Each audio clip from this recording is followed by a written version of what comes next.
This meeting of the Southfield School Board is now open. This is a meeting of the, can I have your attention, please?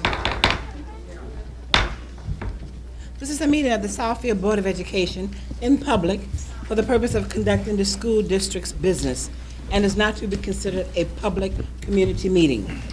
There is a time for public participation during the meeting as indicated in agenda items number 5. Please submit a comment or request card if you wish to speak during public comment. Can we all stand for the Pledge of Allegiance, please? Ms. Smith? I pledge allegiance to the flag of the United States of America and to the republic for which it stands, one nation, under God, indivisible, with liberty and justice for all. I am Betty Robinson, President of Southfield School Board. Gerald B. Joyce, Vice President of School Board. Good evening, I'm Leslie Love Smith, Board Secretary. Yolanda Smith-Charles, Trustee and Treasurer. Mike Poole, trustee. Charles Hicks, trustee. Talisha Rice, Trustee. Jolena Chiangong, Student Representative. Mariah Calhoun, Student Representative. Maya Ford, Student Representative. Linda Wood, Superintendent. Vicki Hall, Associate Superintendent of Human Resources, Legal and Labor Affairs. Kate Dankovich, Associate Superintendent of Administrative Services. Derek Lopez, Associate Superintendent for Instructional Services and School Performance. Okay, we have from M1 Studios, Mr. Mike Madigan, Jeff Wolker, Marlena Gambo. Technical Assistant, Ms. Paulette Gardner, Ron Salad. Recording minutes, Ms. Nicole Christian. Okay, at this time we have staff and student recognition. Vandenberg World Cultural Academy artwork. The artwork displayed around the boardroom this evening was created by students from the Vandenberg World Cultural Academy. The students are here with their instructor, Miss Julie Wolf. Invite the students. Would you come to the podium, please, and the teacher?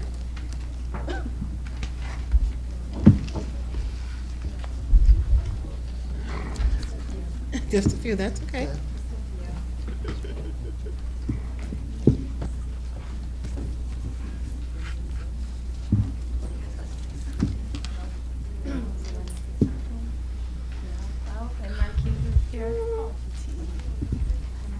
Could we have the names and grade levels? Tell them your name. My name is Dallas Stiegel, and I am in 5th grade. My name is Marquise Winston, and I'm in 3rd grade. My name is Alicia Daly, and I'm in 3rd grade. Right. And I'm Julie Wolf. I'm the art teacher at Vandenberg, happiest art teacher in the district. I just want to say that the art that's matted in black represented Southfield and Vandenberg at the Oakland schools in their show. So we have art that was on display. Oh, we have another student. Okay. Just one more. Come quick. Is there one more in the hallway there? Is she a part of it? No. They want to know Okay. his name and what grade you're in. Braylon, 3rd grade. Great job. Are there parents here? If so, would you stand? Stand up. Parents?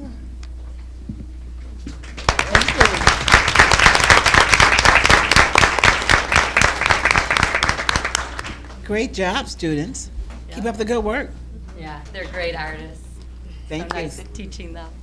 Thank you so much. You want to come by and shake our hands? Young people?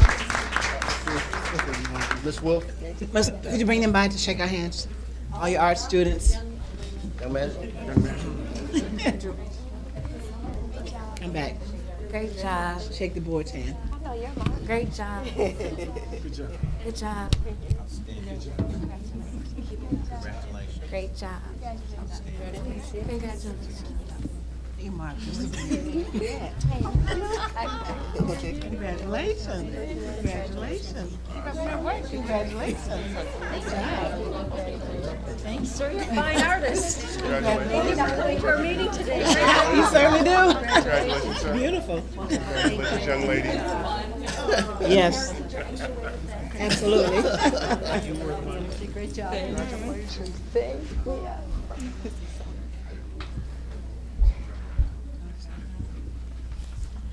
Okay.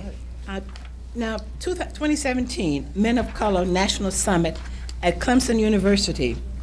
High school students from Southfield Regional Academic Campus, the Southfield High School for the Arts and Technology, and University High School Academy attended the 2017 Men of Color National Summit at Clemson University. The students are here to discuss their experience. Would you come to the podium, young people? Sorry. And staff who attended as well.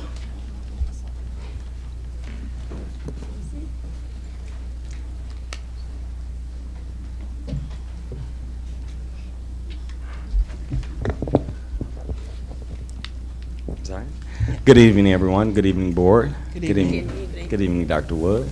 Good evening, cabinet. My name is Dwayne Easton. I am the principal of Southfield Regional Academic Campus, and I am proud of the trip that we took to Clemson University for this Men of Color National Summit. I'm actually going to have my men that were with us explain the trip, but I do want to give some thank yous. I have to give a thank you to the University of Michigan for supporting us with their finances, for making sure that we would have a great trip. I also want to thank Mr. Lopez, our associate superintendent, for going with us, and Ms. Sears Powell for going with us. They made this trip well worth going. They were there to support us. One thing I do want to say is that our men, our seniors, represented us well. Everywhere we went, everywhere, the restaurants, the hotel, they all came to us and said how well behaved, how well mannered, how smart and intelligent our men were. So I'm just so proud to be a part of this. And now I'm gonna turn the mic over to Mr. Lopez here. Hi, I'm Benjamin Hodges Lopez. I'm a senior, and I had a great time at the trip. I learned a lot of things. I met a lot of new people. But the most important thing I learned was how leadership is defined. You cannot lead people without loving people. You cannot save people without serving them first. That's the main thing. Absolutely. Absolutely.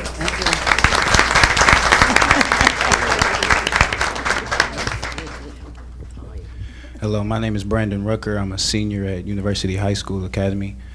So attending this trip, it taught me as a black male and a black individual to become a black stereotype killer. So not to live down to the expectations of what the rest of the community or society has to say about me. You know, have to live past that those expectations, and become something greater that I know I can. And I also want to recognize the transformational speaker. His name was Brian Heat. He really he said he wouldn't have any males leave this room the same way they came in, and that is exactly what happened to me. So I really appreciate him for what he said to the rest of us. So thank you. Great.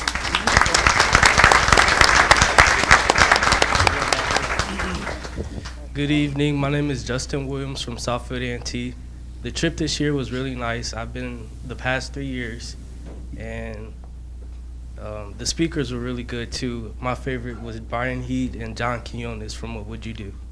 And I learned a lot of stuff that I can take and use later in life. Great.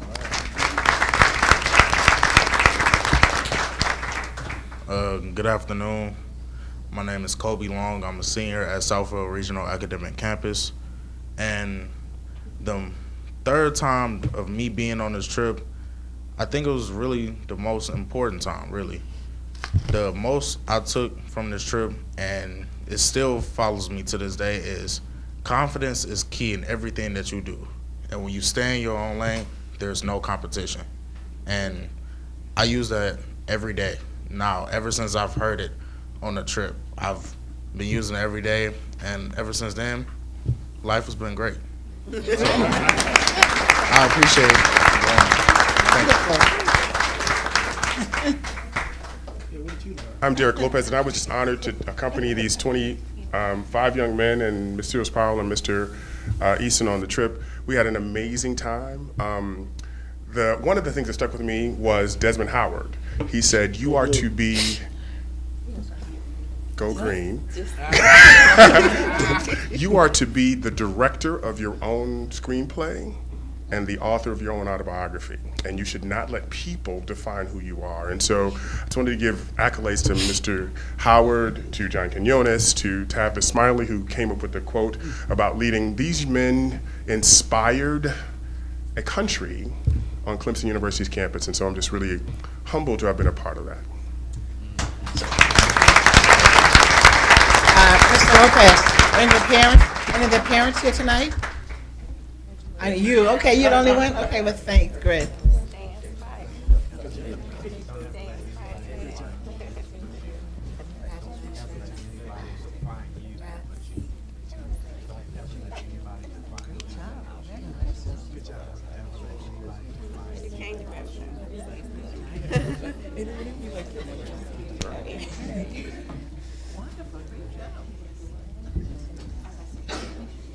Bless you.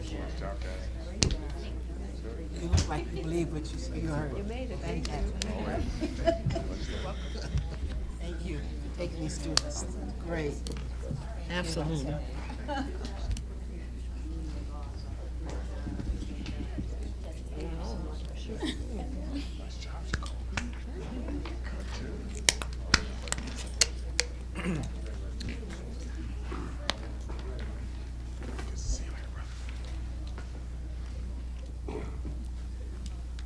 Okay, thank you. Special recognition. 2017 Student Board Representative. The Board Trustee and the Superintendent would like to thank the Student Board Representative for their diligent service and present them each with a token of appreciation and certificate. Okay.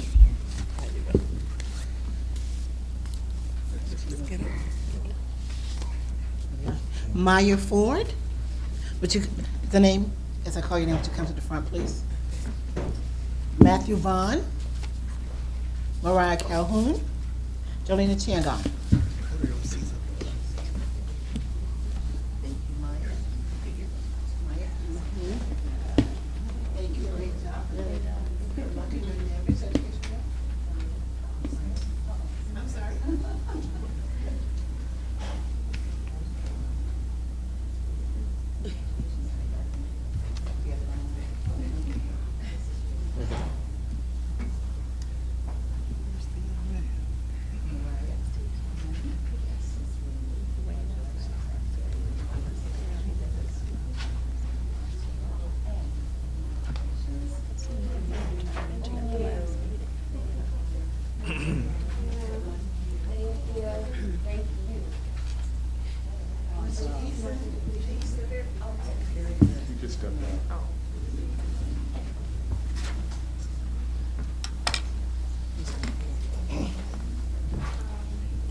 You want to accept this, Mr. Easton, for your Matthew Vaughn?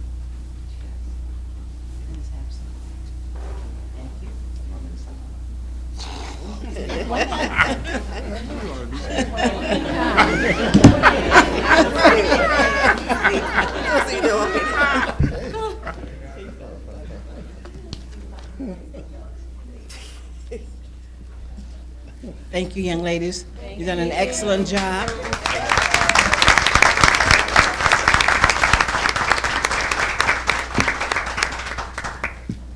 And now it is time for your reports.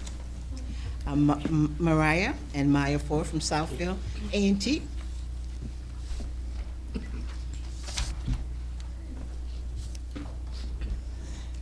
Hello to the Board of Education, Superintendent, Administrators, staff members, and community. My name is Mariah Calhoun, and I am a member of Principals Council, Business Professionals of America, and Student Council. My name is Maya Ford, and I'm a member of the Marching Band and the National Honor Society. Here's our Warrior Report. On April 22nd, the National Honor Society hosted the Walk for Kara. This event was a success, and family and friends were able to unite as one to support a great cause. The National Honor Society and Student Congress both honored our wonderful staff for the Teacher Appreciation Week. Students were able to make staff shout-outs to their favorite teachers during lunch, and the staff enjoyed delicious ice cream at our ice cream social. Southfield A&T hosted its very first Grammys. The students were able to enjoy various rap groups, dance routines, etc. put on by our seniors. Congratulations to all the performers, and congratulations to all of the mock election winners. April Autism Awareness Month was a wonderful month. Each day, students were able to learn autism facts. Many students also donated toward the cause. On April 27th, Project Manhood hosted a career day and a job fair for our juniors and seniors. It was a great turnout. Many of our students received summer jobs and jobs for next school year. Congratulations to all of those students. On Thursday, May 4th, many of our warriors participated in the PTA Reflections competition. Our students competed against other students in the district in a variety of things, including poetry, writing, and dancing. Our choir also gave a wonderful performance. Congratulations to all of our winners. On April 27th, Project Manhood and My Brothers hosted our first annual career day and first annual job fair. 148 students were in attendance at the job fair.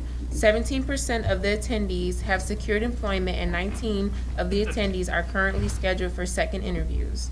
36 of our young people are hopefully gained employment and productive for the next school year. As of today, over 70 students have been hired. Lastly, our seniors are looking forward to our award ceremony on May 23rd that will honor our seniors and all of their scholarships and accomplishments that they have received. Prom is June 8th, and graduation is at June 11th at 3 p.m. Thank you to the Board of Education, Superintendent, administrators, staff members, and community for giving us your time. This concludes our Warrior Report. Okay, thank you very much.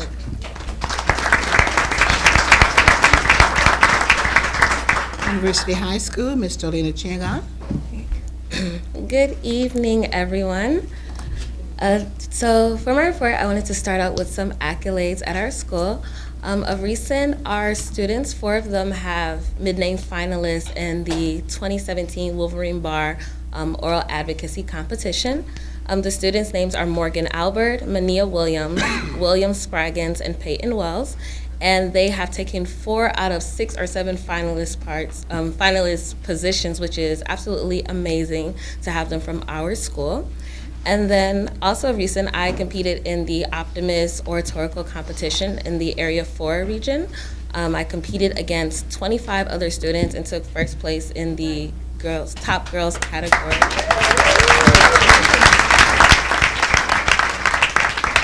Thank you. So I'll be going to districts, or also known as states, in the next 2 weeks to compete and hopefully advance to St. Louis to compete for the international title. And so also our Student Congress was honored at the Southfield Youth Recognition Ceremony. They were honored for the community work we've been doing in the community, helping, whether it be in a hospital, in the school, in the elementary schools. And so at this program, they were given certificates and awards. And in addition to that, our Student Congress is also having our final pep rally of the year this Friday. The theme is the Eagle Games, similar to the Hunger Games. So it's a fun event for our students to end off the year with lots of spirit, excitement, and it's going to feature lots of activities, competitions among the classes, and I look forward to that event as well. Then moving forward, our Dean's Director is going to have our first Powder Puff game at University High School. So this is new, and I'm really excited myself because we never had anything of the sort. So we look forward to this. It's another spirit event just to bring the school together. And then also coming up soon on May 20th, our 5K Club is going to be having the annual race to raise awareness for lupus. And so this is an event that was open to the community. People are coming to run, raise awareness, and raise money. And it's overall going to be a great event. Then also our National Honor Society. We've been having a few weeks of different types of spirit weeks. So of recent, we had our Friendship Week where we promoted our students to value the friendships that they have. So we had activities during the whole week for students. Then we also had our Teacher Appreciation Week, where we as students honored our teachers either by small messages, little gifts every single day throughout the week, just to show the teachers that we do see them, we appreciate them, and we understand that we as students can be hard, but we really do love them and appreciate all they do. And so to finish our next NHS week, we're going to have Random Acts of Kindness Week, where students are going to just simply showcase some act of kindness, whether it be a hug, a small note, just to bring our school together, because it's important to make high school a great experience. So we're having these events just to have school unity and increase school spirit. And lastly, our seniors, I'm a senior, we are ready to end the year on a positive note.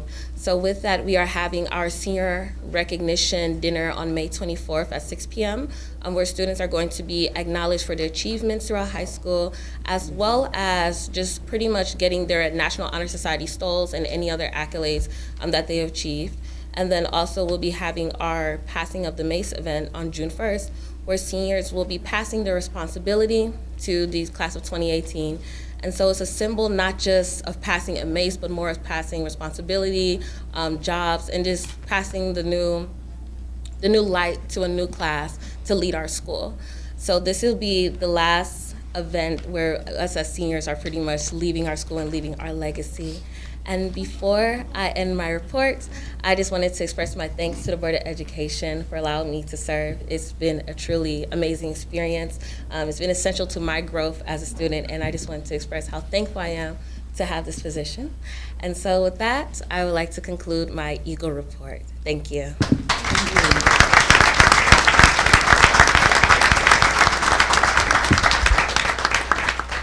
Again, this board wants to thank each and every one of you for participating and bringing us such important and interesting reports on a monthly basis from your school.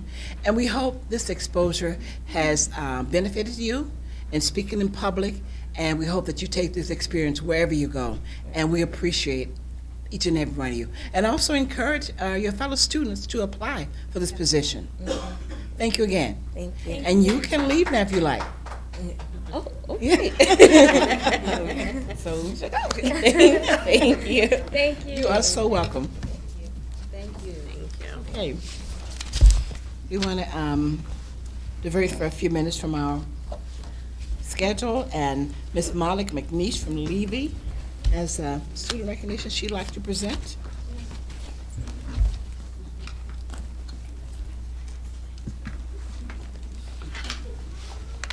Thank you so much, board members and teachers, staff, and parents and community members. Come on, girls. You're good. Congratulations. You're good.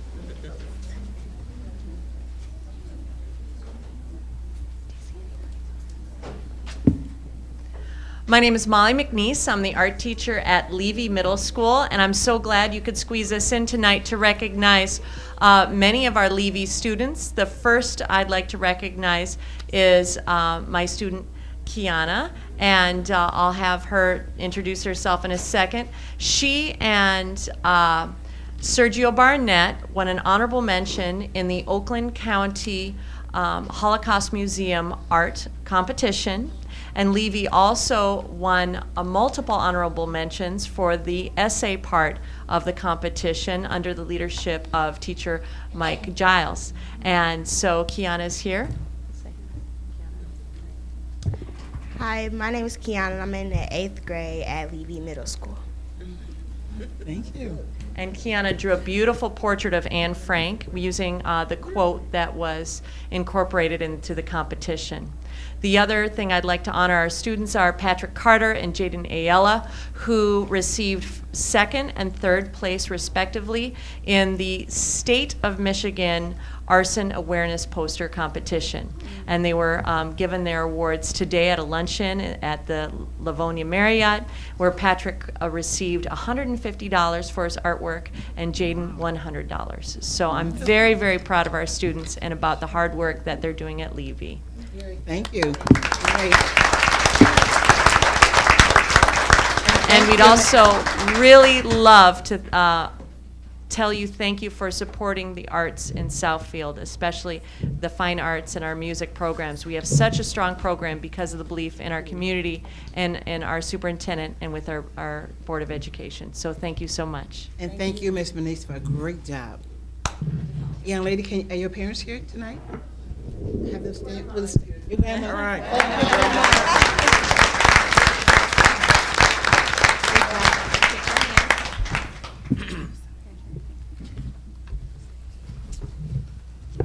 My apologies. Congratulations. Congratulations. Thank you for all you do.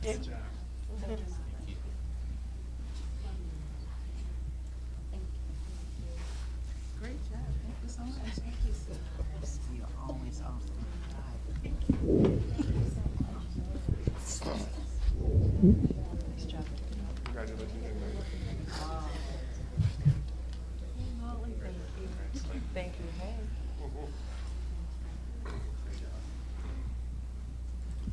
Next, we have our report from our superintendent, Dr. Linda Wood. Well, thank you, Board President. What a wonderful day. It was a beautiful day, and here we are having a wonderful evening celebrating Southfield Public Schools. And one of the things that I wanted to start out under my report this evening is to bring someone to the board who has been a strong partner with us in this community, and that is, again, the University of Michigan, but this time it is with Wolverine Pathway Program. And I believe most of you around the board remember when this was initiated, and I'm very excited that we are well into the commitment with the University of Michigan. And with that, Dana Davidson, will you please come to the podium? She has been the beacon of light and that transmitter of information and working so hard in this program with our children. So thank you, Dana, to give an update for the board. Thank you for having me. Good evening, everybody. Good evening. It really is my pleasure to be here this evening, and I'd like to thank the board and Dr. Wood for having me. I especially want to take a moment to thank Dr. Wood and give her a tremendous amount of credit. It is a lot to bring a program to a new community. We're what the university calls a startup, which means we didn't exist at all before, so it's like starting a business. And Dr. Wood has worked very hard to make this almost a seamless partnership for us. When we have a question, we hit a problem, there's a snag, she's actually available on the phone to answer that problem, come up with a solution, and help us move forward. And so we've really had a very pleasant transition here to Southfield. So thank you very much, Dr. Wood. So I have several things to share with you all, and I hope I have the clicker turned the right way. The University of Michigan's Wolverine Pathways program is a free year-round program that partners with families, schools, and communities of Detroit, Southfield, and Ypsilanti. This partnership provides learning experiences that will help students succeed in school, college, and future careers. The structure. So our schedule works in 3 sessions, 8 Saturdays in the fall, 8 in the winter, and 16 days in the summer, Monday through Thursday. And when you consider that school is about 80 weeks, the young people who are in this program are going to school almost 50% of the time, 6 days a week. So it is quite a commitment. If you join in the 7th grade, you're to stay with the program through 12th. And if you begin in the 10th grade, you stay through the 12th grade as well. Continuing the structure, we are a project-based learning program, which means the young people are given a project at the beginning, and they work through the 8 Saturdays or 16 days to develop that project. So they learn through doing, as many of us do as adults on our jobs. And we're very focused on in-depth learning. So our classes are 2 to 3 hours in length. So the young people generally have 2 or 3 classes in a day because they are so long. That 3rd class is what we call an intensive, and it usually goes for a little less time. And we also have demonstration day where they show their parents and educators their projects and talk them through. And all of the young people should be prepared to take questions, to expound, to use various skills and assets to develop their understanding of the project that they've developed. Also, they work cooperatively on all of these projects. The instructional staffing, we use certified teachers in almost every class. Many of the teachers we've hired in Southfield are Southfield public school teachers, and we have instructional assistants who are degreed individuals in that subject area but not certified, and or undergrad interns may also be in the classroom. So our classrooms are 22 in size on the large end, and yet 2 to 3 adults will be in that space with the young people as they're learning. Our summer schedule includes a 1-hour lunch and recess. So Wolverine Pathways is bringing recess back for big kids, and they love it. They actually play. I remember when this idea was brought up at the university, some of the people were concerned that the teenagers would stay on their technology and not engaged in play. We have, and this is for 7th through 11th graders, we have hula hoops, basketballs, board games, 4 square balls, all sorts of physical, jump roping, all sorts of physical activities like that, and they get quite the workout. The kids are heavily engaged in those sorts of activities. We also have electives during the summer, and we have assembly. How many of you are maybe around my age or so, and you remember assembly when you were in school? Oh, yeah. Yeah? Oh, yeah. So it's a very important communal piece. And during assembly, we have things like cheers and chants. We give call outs to young people who've done something exceptional in the classroom, including scholars recognizing other scholars, as well as people being really positive members of the community in a citizenship format. So it's a really warm, kind of loud, raucous, we hope happy portion of the day. And we have field trips that include going to U of M's Botanical Garden, where the children actually did experiments throughout the day in the water and with the plants, as well as had a tour. And we had a fun day last summer. So last summer was our first summer with the program. The climate and tone. Our goal is to empower our scholars to think creatively, deeply, critically, and with elasticity about the academic subjects with which they are asked to engage. So a big part of what we recognize is that our children are, of course, intelligent enough for the University of Michigan, which, by the way, is ranked the #1 public university in the country right now. We know those rankings change all the time, but go blue, we are always #1. Thank you. Thank you. But we know they're intelligent enough to go to the University of Michigan. The problem is, do they know it? And so a big part of what we're doing with the program is trying to get them to get used to themselves as highly intelligent and critical thinkers, people who aren't so worried about grades and test scores so much as they are about delving into knowledge and thinking complexly about things. And so we are striving to cultivate a community of scholars who will reach out to one another as they navigate the rigors of earning a University of Michigan degree and beyond. Climate and tone continue. We want scholars to explore and experiment. We want them to query and grow less afraid of making mistakes. In fact, we tell them, we already know you're brilliant, now go ahead and start making mistakes, because that's how really intelligent people learn. You know, the sorts of medical advancements that we see that show up in drugs, that show up in medical procedures and surgical procedures take decades to develop, which means people are making mistakes all the time as they figure out how to solve the mysteries of cancer, for instance, or multiple sclerosis. We want our scholars to collaborate and challenge themselves and one another. We want them to challenge their educators, and we want them to challenge this world. To help create this environment, we provide instructors with 2 days of professional development per session. So if you're working the fall session as a teacher, there are 2 days of professional development for that. You go through professional development again in the winter, you go through it again in the summer, and that's because our curricula change from session to session. But we also talk to the teachers about the climate, tone, and atmosphere.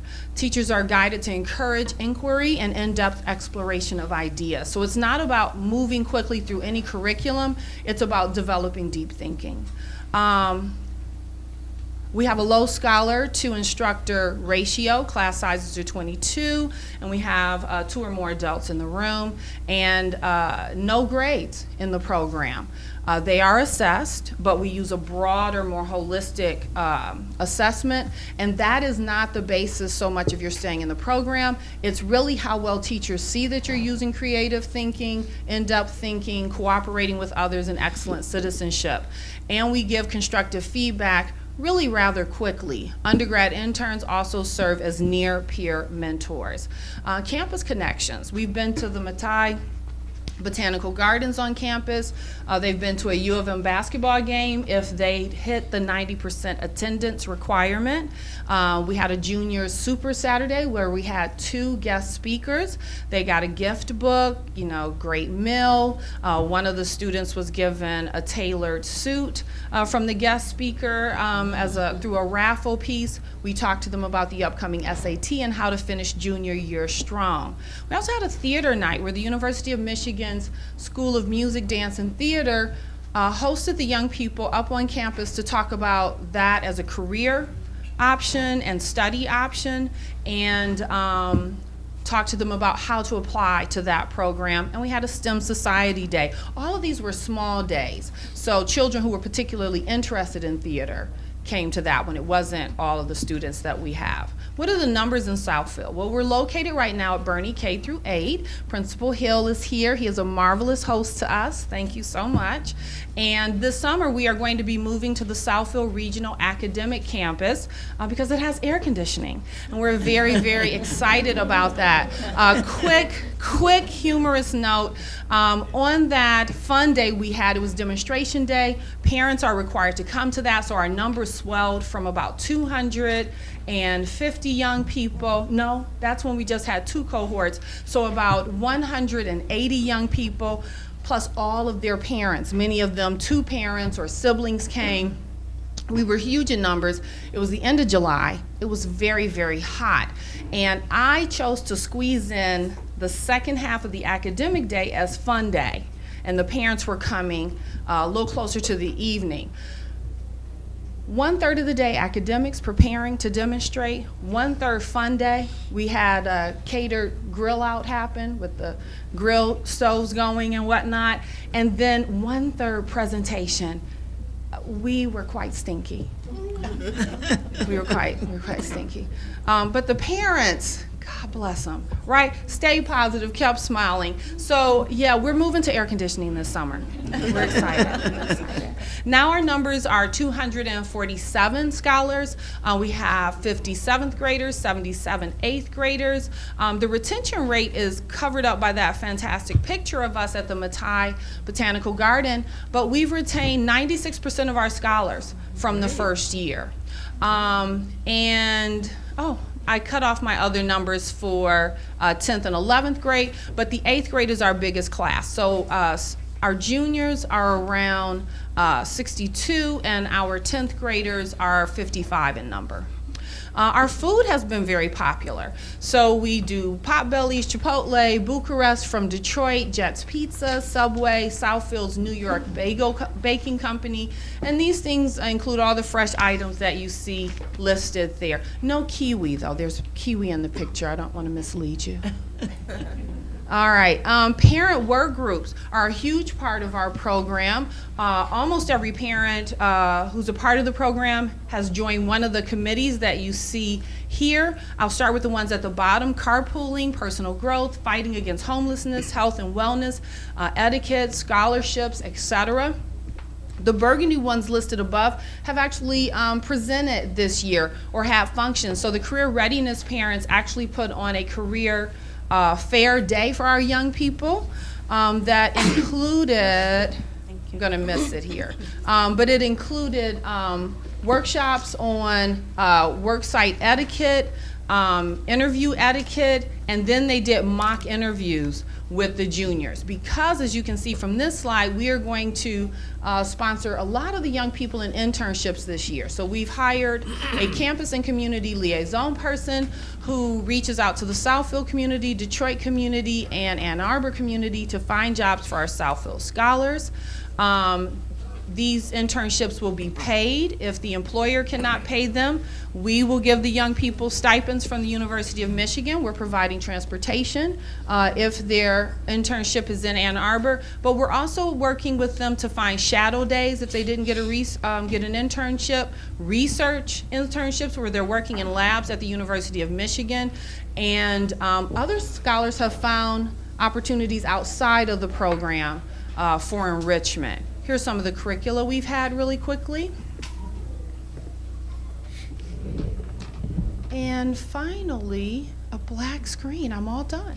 So thank you guys so much. Again, it's a pleasure to be in the community, and the application window opens up in December of next year. So please look for our website. You can just Google Wolverine Pathways, and you'll find our website right there at the top of the list. Thanks again. Have a blessed rest of your spring and school year. Thank you so much, Dana.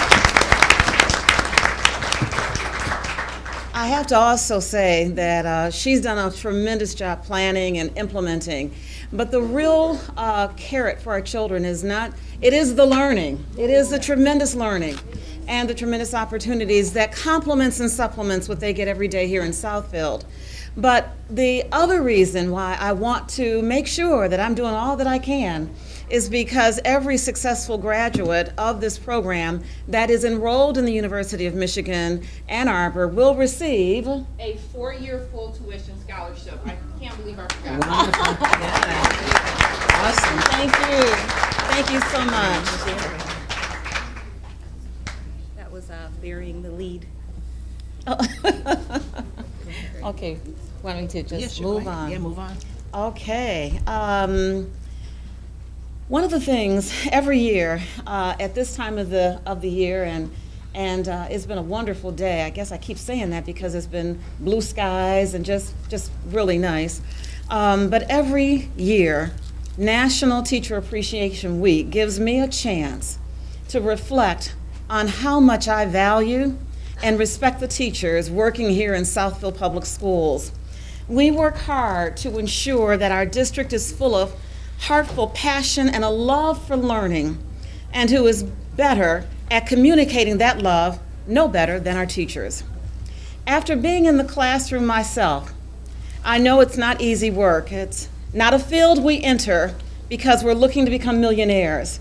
We teach because we care. We teach because we want to mold students into the adults we know they can be, adults who we're proud to call alumni.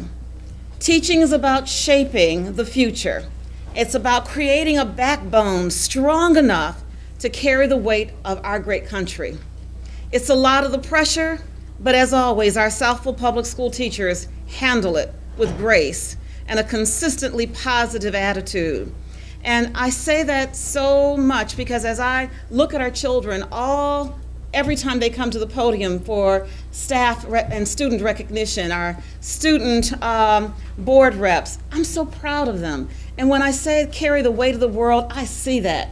I see our youngsters in all of our schools moving into the future, stepping into the future, and being able to lead and successfully be proud to say that they were coming from Southfield Public Schools and had teachers like everyone here in this room.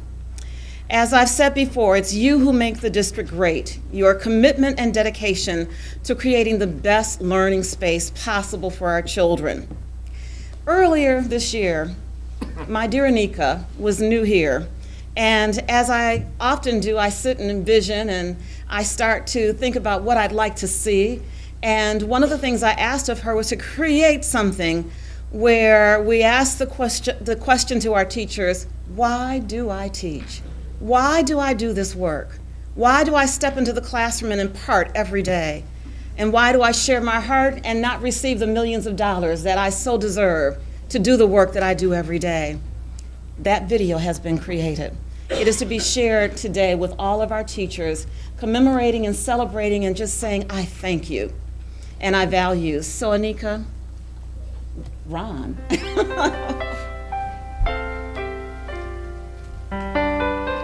Why do I teach? Why do I teach? Oh, that's a loaded question.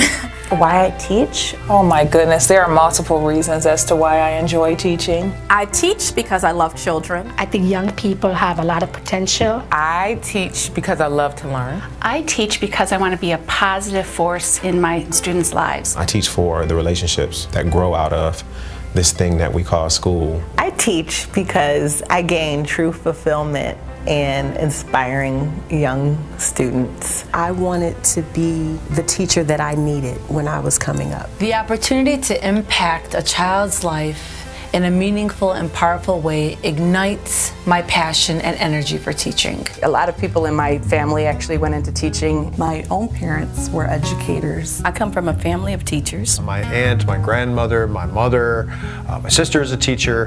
It's kind of in the blood. I'm passionate about my students becoming independent thinkers. I have a strong passion for teaching. I learn from my students learn from me. I teach for my kids. That's the whole reason I got into teaching. It's the reason I stay in teaching. I was a reader, I liked learning, and it was something that's important to me, and that's why I became a teacher. There is no greater love than to see a child become proficient in the area of communication. It's that connection, you know, the connection to the kids. And through the kids, there's a connection to the wider world and a connection to their lives. And through their lives, I guess there's a connection to the future. One of the things I really love about teaching is I enjoy creating a learning environment that children want to come to, that feel comfortable. I really care about young people, their opinions, trying to help them see value in their own futures and recognize that so much of what you do now impacts what you can do later. Seeing them experience growth and success, and not only seeing them experience it, but experiencing that with them. The lessons that we teach will always be with them. When the students first get into first grade, they're just learning how to sound out words, but by the end of first grade, those students are able to pick up a book and read it fluently with confidence. One day I was working as a substitute teacher, and a young lady, she was very limited in her vocabulary, and I'll never forget, although she couldn't communicate that well with me, she drew me a beautiful picture that said, "I love you."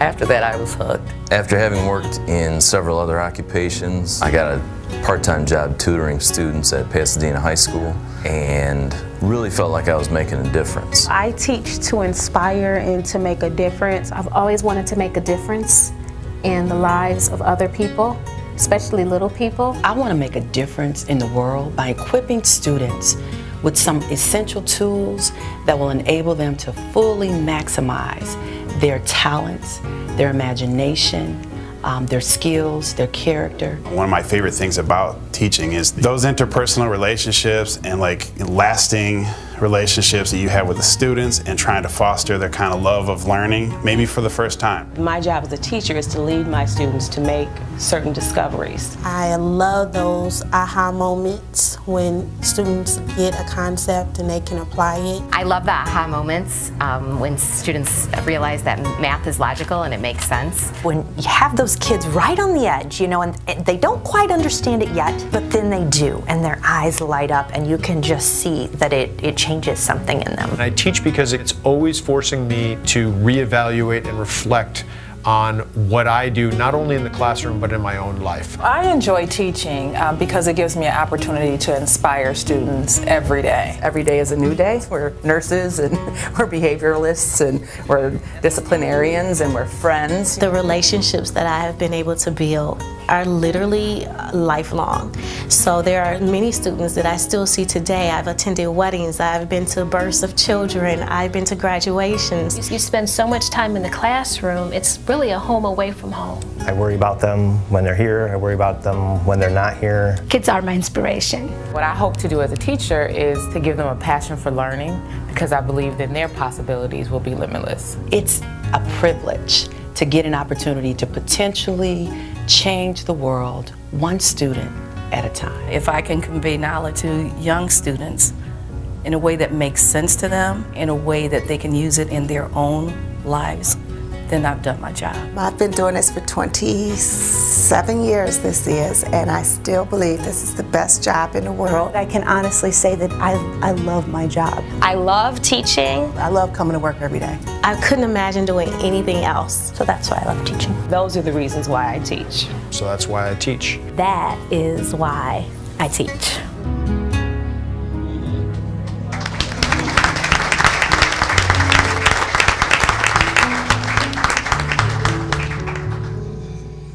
Many times I've had conversations about my occupation, asking, am I here to change one mind or to change a nation?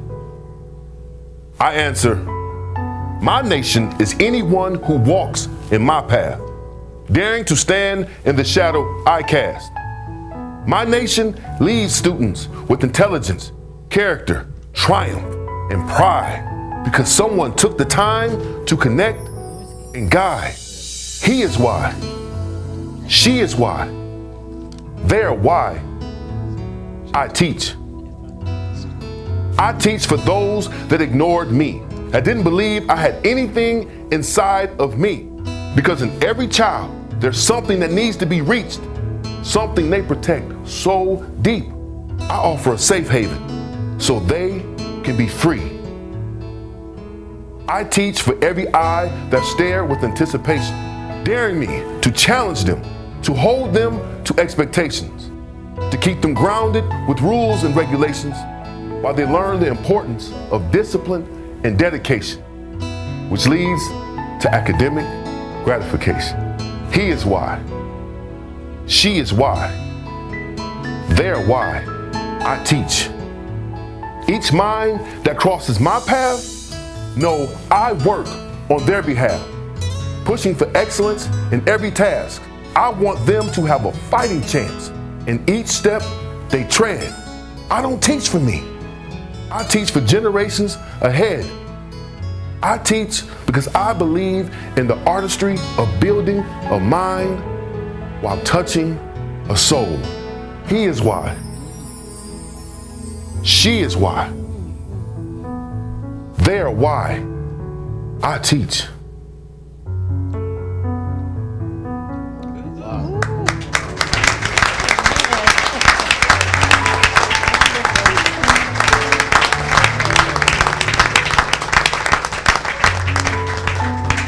This is why I too celebrate all of our Southfield teachers. I applaud you for your hard work and dedication, and I'm incredibly proud of each of you. After many years, I too, in public education, understand that passion, that love for teaching and facilitating growth. This is extremely gratifying for me as an educator, and I think many of you know that. Of all my roles in education, and I've had many roles here in Southfield, I've had many roles in a former district. But being superintendent has been the most gratifying and tremendous of all. Leading, inspiring, and supporting change, which is not easy, but knowing the future is better for the decisions made today inspires me and will continue to inspire me. So after a lot of reflection and a lot of conversation with those who are extremely close, I will be retiring at the end of the school year. My heart will always remain with the Southfield community, which is my home. And the district employees, the students, and families will always be special to me. It has been a tremendous honor, a privilege, and a pleasure to serve as superintendent of Southfield Public Schools and to be a part of a legacy here that continues to move forward and continues to move forward for the betterment of these wonderful children that we're all hoping and helping them to fall in love with learning. I thank you.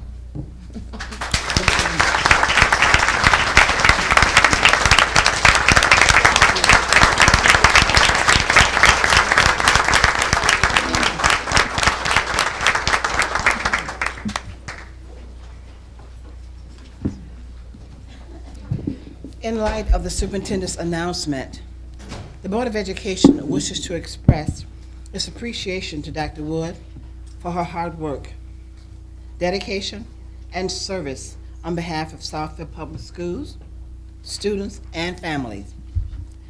We are proud of the work that we have accomplished together. The board will appoint an interim superintendent to serve until an official search process begins. We wish Dr. Wood the very best.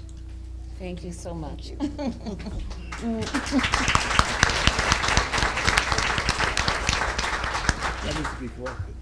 Okay, that will continue.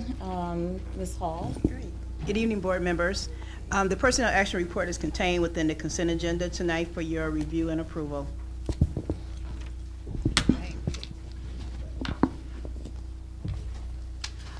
Yes, good evening, Board of Education. I am waiting for our PowerPoint to come up with the financial results through, oh, there we go, through April 30th. So, thank you. Again, this is just a high-level report. At this point, we can see that this is for the general fund. The red lines indicate what the approved board budget is, which is going to be going under review as the year for year end. We have $85.6 million of revenues budgeted and $89.6 million of expenditures, meaning that we, according to this current budget, we're using about $4 million of our fund equity. If we look at where we're at through April, our revenues, we've collected 76%, about $65 million. That's primarily, we'll get into that in the next slide, but primarily from our tax revenues and several months of the state aid foundation. Expenditures are lagging somewhat at 67%, and I meant by lagging from a time basis because a lot of our expenditures are actually recognized as part of our year-end entries, as we have teachers and other staff members that are paid throughout the summer, so we have to go back and do some accounting for that, which puts us into this modified accrual basis.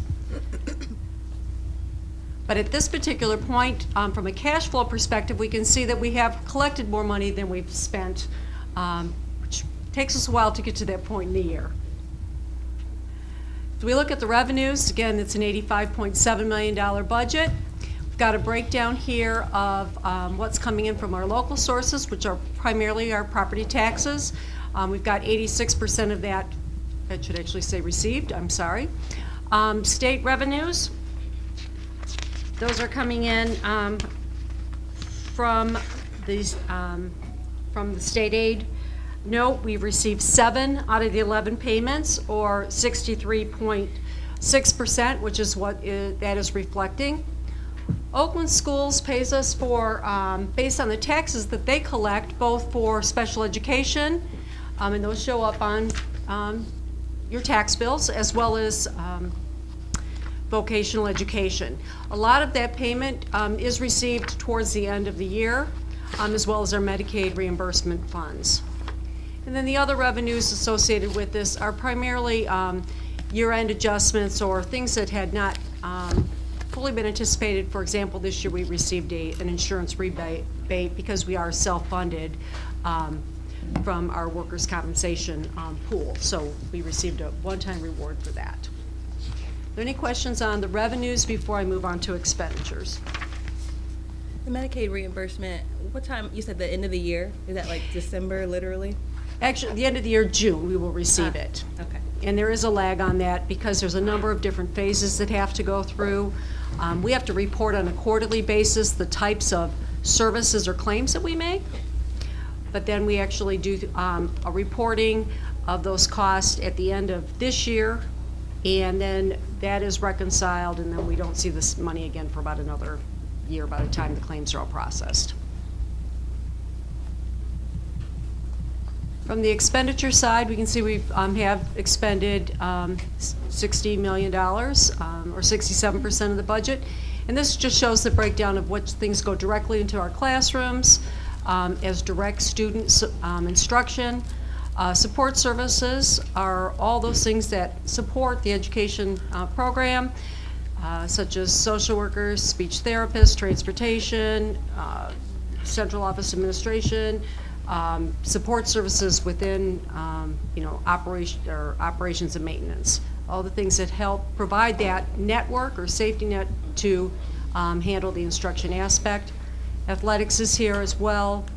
A little bit of money for community service, and then the other aspect, that line really represents a lot of the some of the carryover items that for the completion of 2020 that were spent in the July and August timeframe as we were getting ready for the start of this year's school year.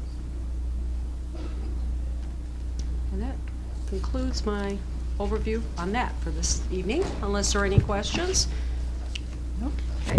Additionally, I would like to report, just give an overview of one of the agenda items tonight. There is a first reading on the ISD budget resolution. And this is required under the budgeting guidelines for Oakland Schools, which is our intermediate school district. They are required by May 1st to submit a budget for the next fiscal year to each Board of Education of each constituent district within the county.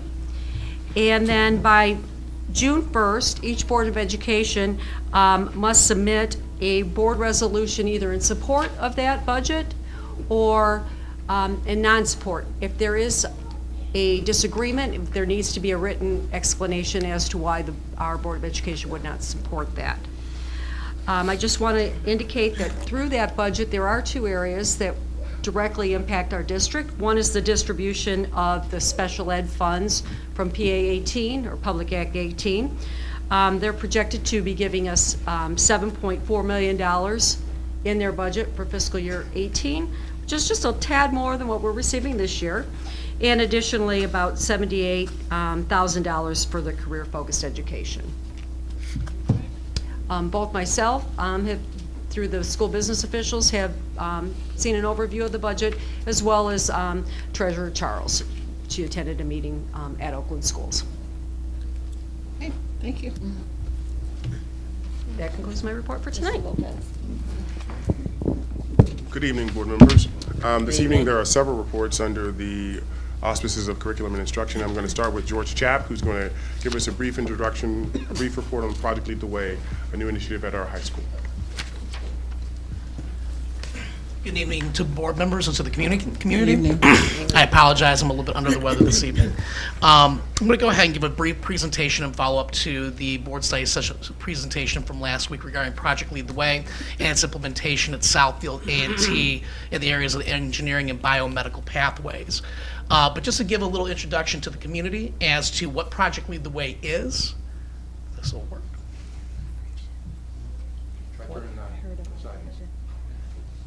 That would help. Okay. There we go. So what is Project Lead the Way? Project Lead the Way is the nation's leading provider of science, technology, engineering, and math STEM programs and curriculum. It was established in the late 1990s to address the needs of public school institutions, K-12, for a lack of science and engineering curriculum and activities.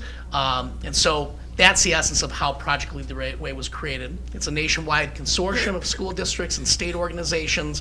We have been working with Southfield High School, then and now Southfield A&T, for the last 2 years, along with our Partnerships Council and our affiliate corporations within the city of Southfield, to bring this project to Southfield A&T.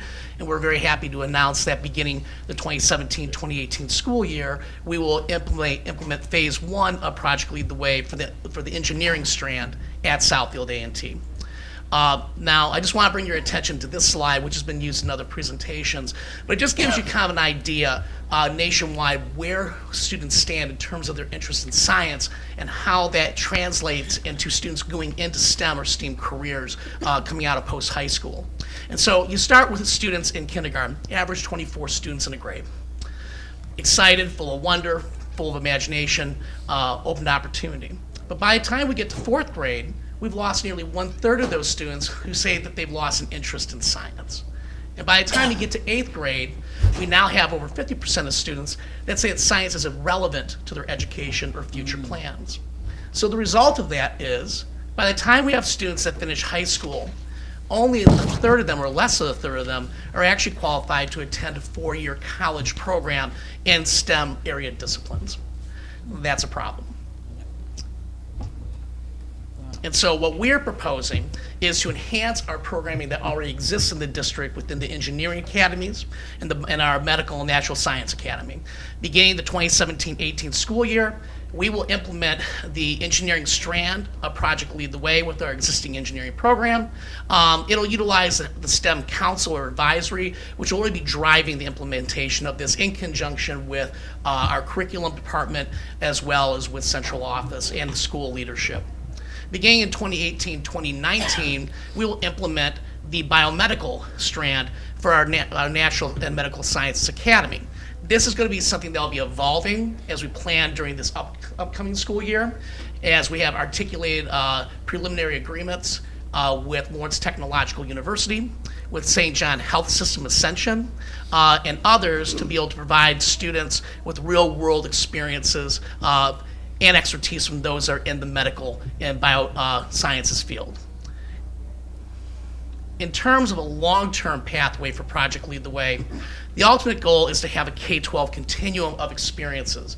Our K-5 administrators, teachers, our K instructional leaders have expressed a very strong interest in expanding these programs so that you really have a ground-up approach of learning experiences by which in the elementaries you're having a launch of various experiences and activities. As we go through the middle school, students gain prerequisites in the foundations of sciences, mathematics, and engineering principles, so that when they move into the high school, they will choose an accompaniment of pathways, whether it be biomedical, computer science, engineering, and so on and so forth. And so, how does Project Lead the Way really work for Southfield? First of all, it does align with Imagine 2020 goals. It aligns with our upcoming curricular efforts to be able to provide expanded learning opportunities for students. Project Lead the Way curriculum and instructional resources align with current state of Michigan standards for sciences, mathematics, and so on and so forth. And really what it does is it really prepares students for careers and further education within high demand STEM jobs. And also, Southfield has strong corporate and educational partners. We are leveraging those partnerships to the benefit of our students. And so when it comes to fiscal viability and sustainability, I'm proud to announce, again, we announced this last week, but to the community, Southfield Public Schools has received a recurring $10,000 a year grant to be able to provide for professional learning opportunities for our teachers, replenish material supplies, and provide for curricular support. This is ongoing, and so because of that, the goal is to bring in this high-quality program to augment what we have already existing, but have a minimal footprint on the general fund.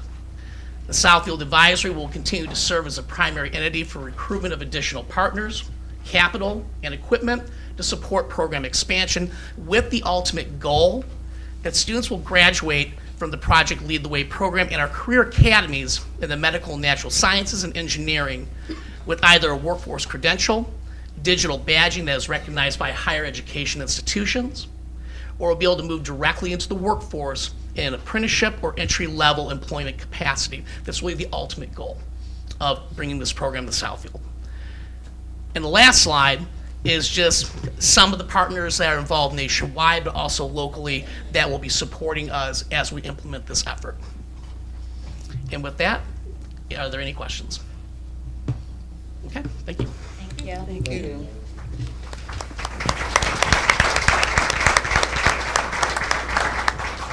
At this time, we're going to have a career and technical education report from Robin Brown.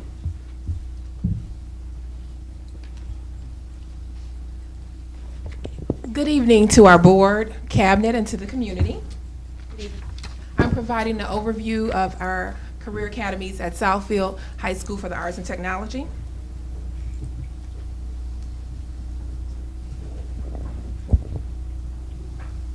The mission of our academies is to provide students with the knowledge and skills that's centered on career themes that prepare them to make informed educational and career choices. Our instructors utilize teaching strategies that makes learning relevant. They develop strong relationships among the academy members, develop rigorous curriculum, and provide authentic, engaging learning opportunities for our students. A plethora of skills are gained by students who participate in the academies. They range from communications, problem solving, leadership, and teamwork. Each of our academies offers benchmarks that are grounded in the area of their career theme. There are common expectations across all of the academies. As students show an overall gain in their grade point average, they perform a minimum of 50 hours of community service, that they're active and participate in academy activities, maintain good attendance and good citizenship in their courses. In their senior year, students are required to complete a scholarly project or performance. Each of our academies is supported by an advisory committee consisting of business, industry, post-secondary partners. And we're fortunate here in Southfield to be in a community of Fortune 500 companies who allow their employees to lend their expertise and keep us abreast of current trends and allow our students to engage in work-based learning experiences. Each of the advisory boards within the Career Tech Ed programs are required as the program being state approved. Our first academy is the Arts and Communications Academy. The coordinator, we have absolutely amazing coordinators for each of the academies. The first one is Mrs. Shinky Justice, who's the Academy Coordinator for Arts and Communications. The Arts and Communications Academy allows students to focus and explore their creativity in 7 different areas. Ninth graders are encouraged to take a foundation course in the 9th grade before applying to an academy.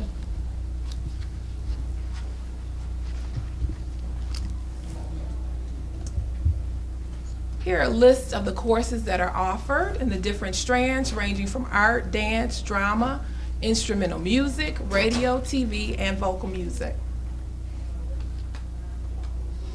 If you look at the second band of courses, these are the courses that are encouraged for 9th graders to take before they determine which major that they may be interested in of the 7 strands.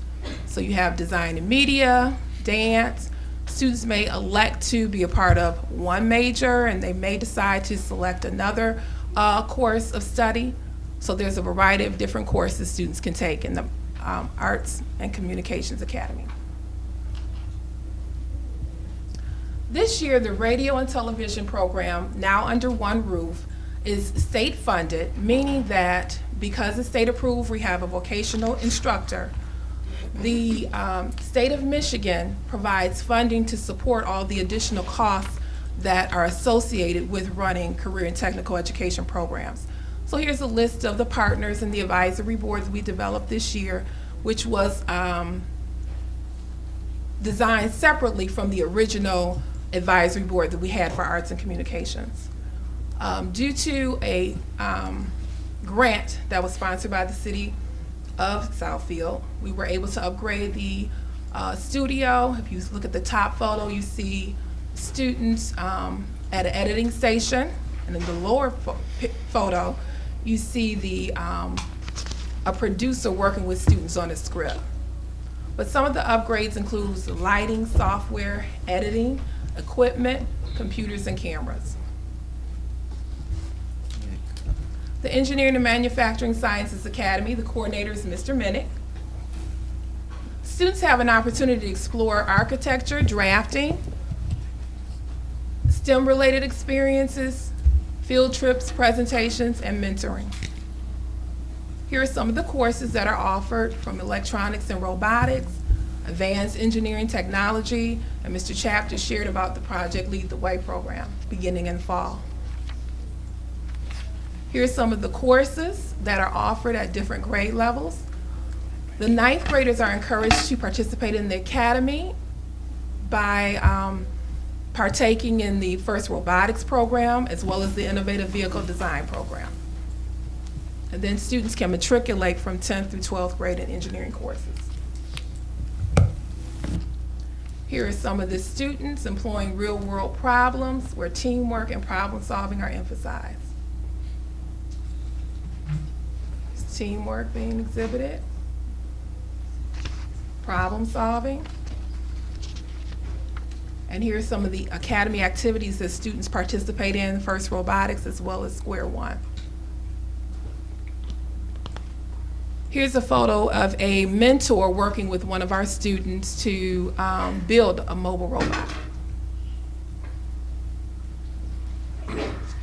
And here's the innovative vehicle design.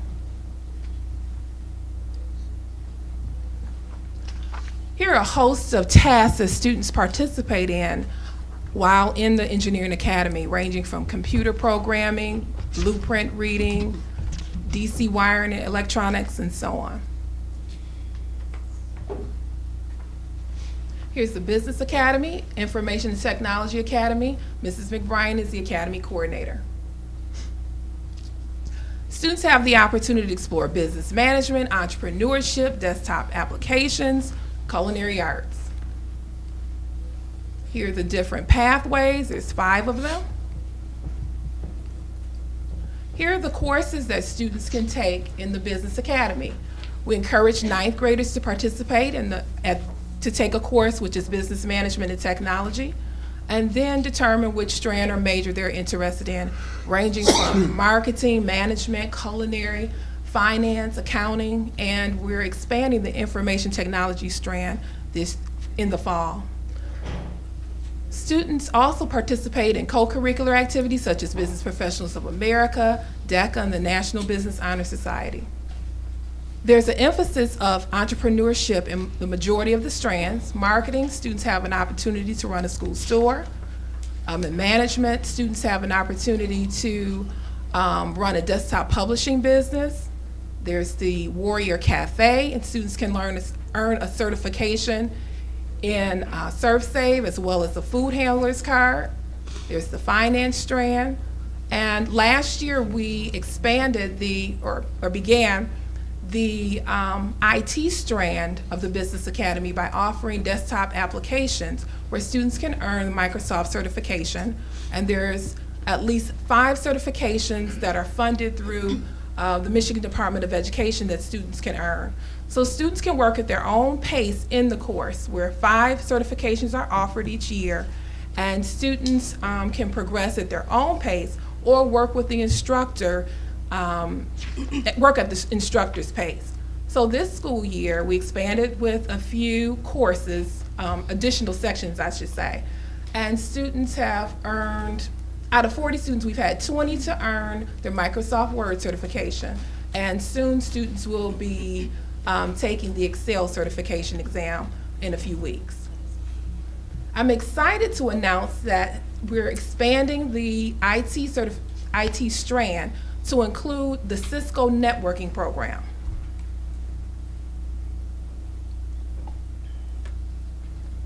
This program, we're hoping, due to the shortage of IT professionals across the nation and locally, that our students will be the pipeline to fill the gaps of the IT positions that are available. This program is designed to prepare our students for entry-level jobs in the IT industry and to fulfill prerequisites to help them pursue specialized skills at the college level. It offers coverage of networking topics, and our students can gain hands-on practical networking experience. Launching this fall, students are able to earn in 10th grade, if they begin, 3 certifications. The CompTIA A+ certification allows students to focus on PC operating systems and hardware, where they learn to build and repair computers. The course is called IT Essentials. In 11th grade, students can earn, by graduation, 2 certifications. The first is the Cisco Certified Entry Network Technician, and the second is the Cisco Certified Network Associate. Here's the structure of the courses for the Cisco certification. In 11th grade, there's 2 courses students will take, and they'll take the examination for the network technician. And then in 12th grade, they'll take 2 additional courses and take the Cisco Certified Network Associate exam. So if students can earn both certifications, this will account for at least 1 full year of their associate's degree. Here are the articulation agreements. offering the college credit at Baker, Davenport, Henry Ford, and Oakland Community College.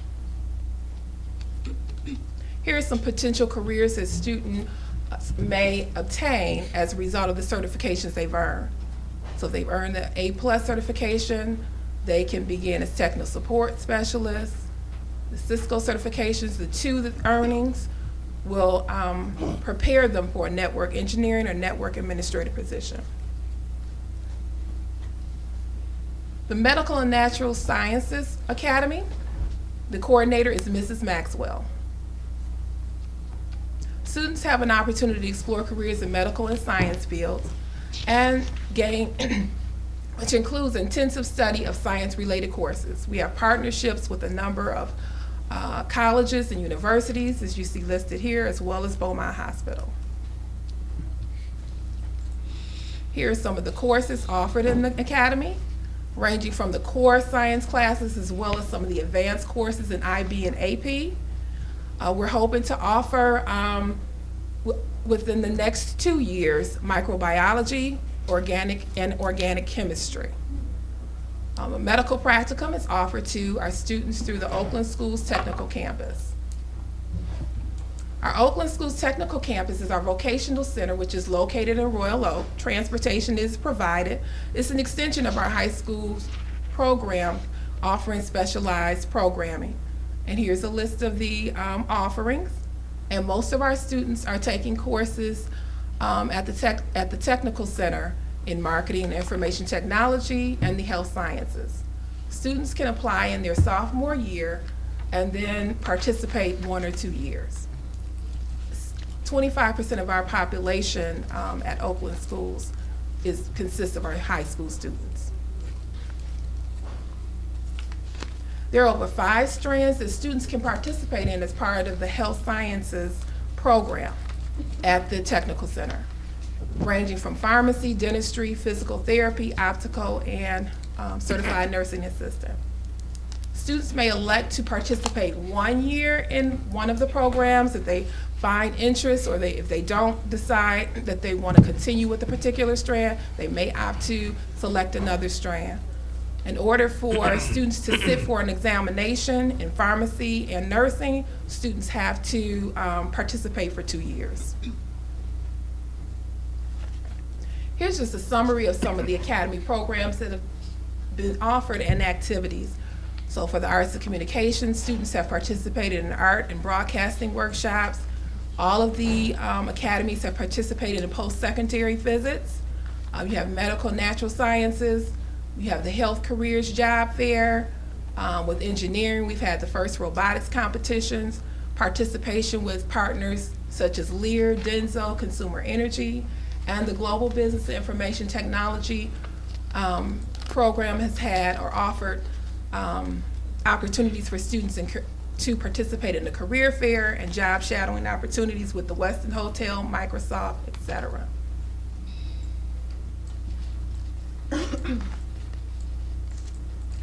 And this final slide just summarizes a job shadowing opportunity where students participated with the Town Center employers last month. So our students across all of the academies had an opportunity to participate, and this event was sponsored by the Business Advisory. And that concludes my presentation. Okay.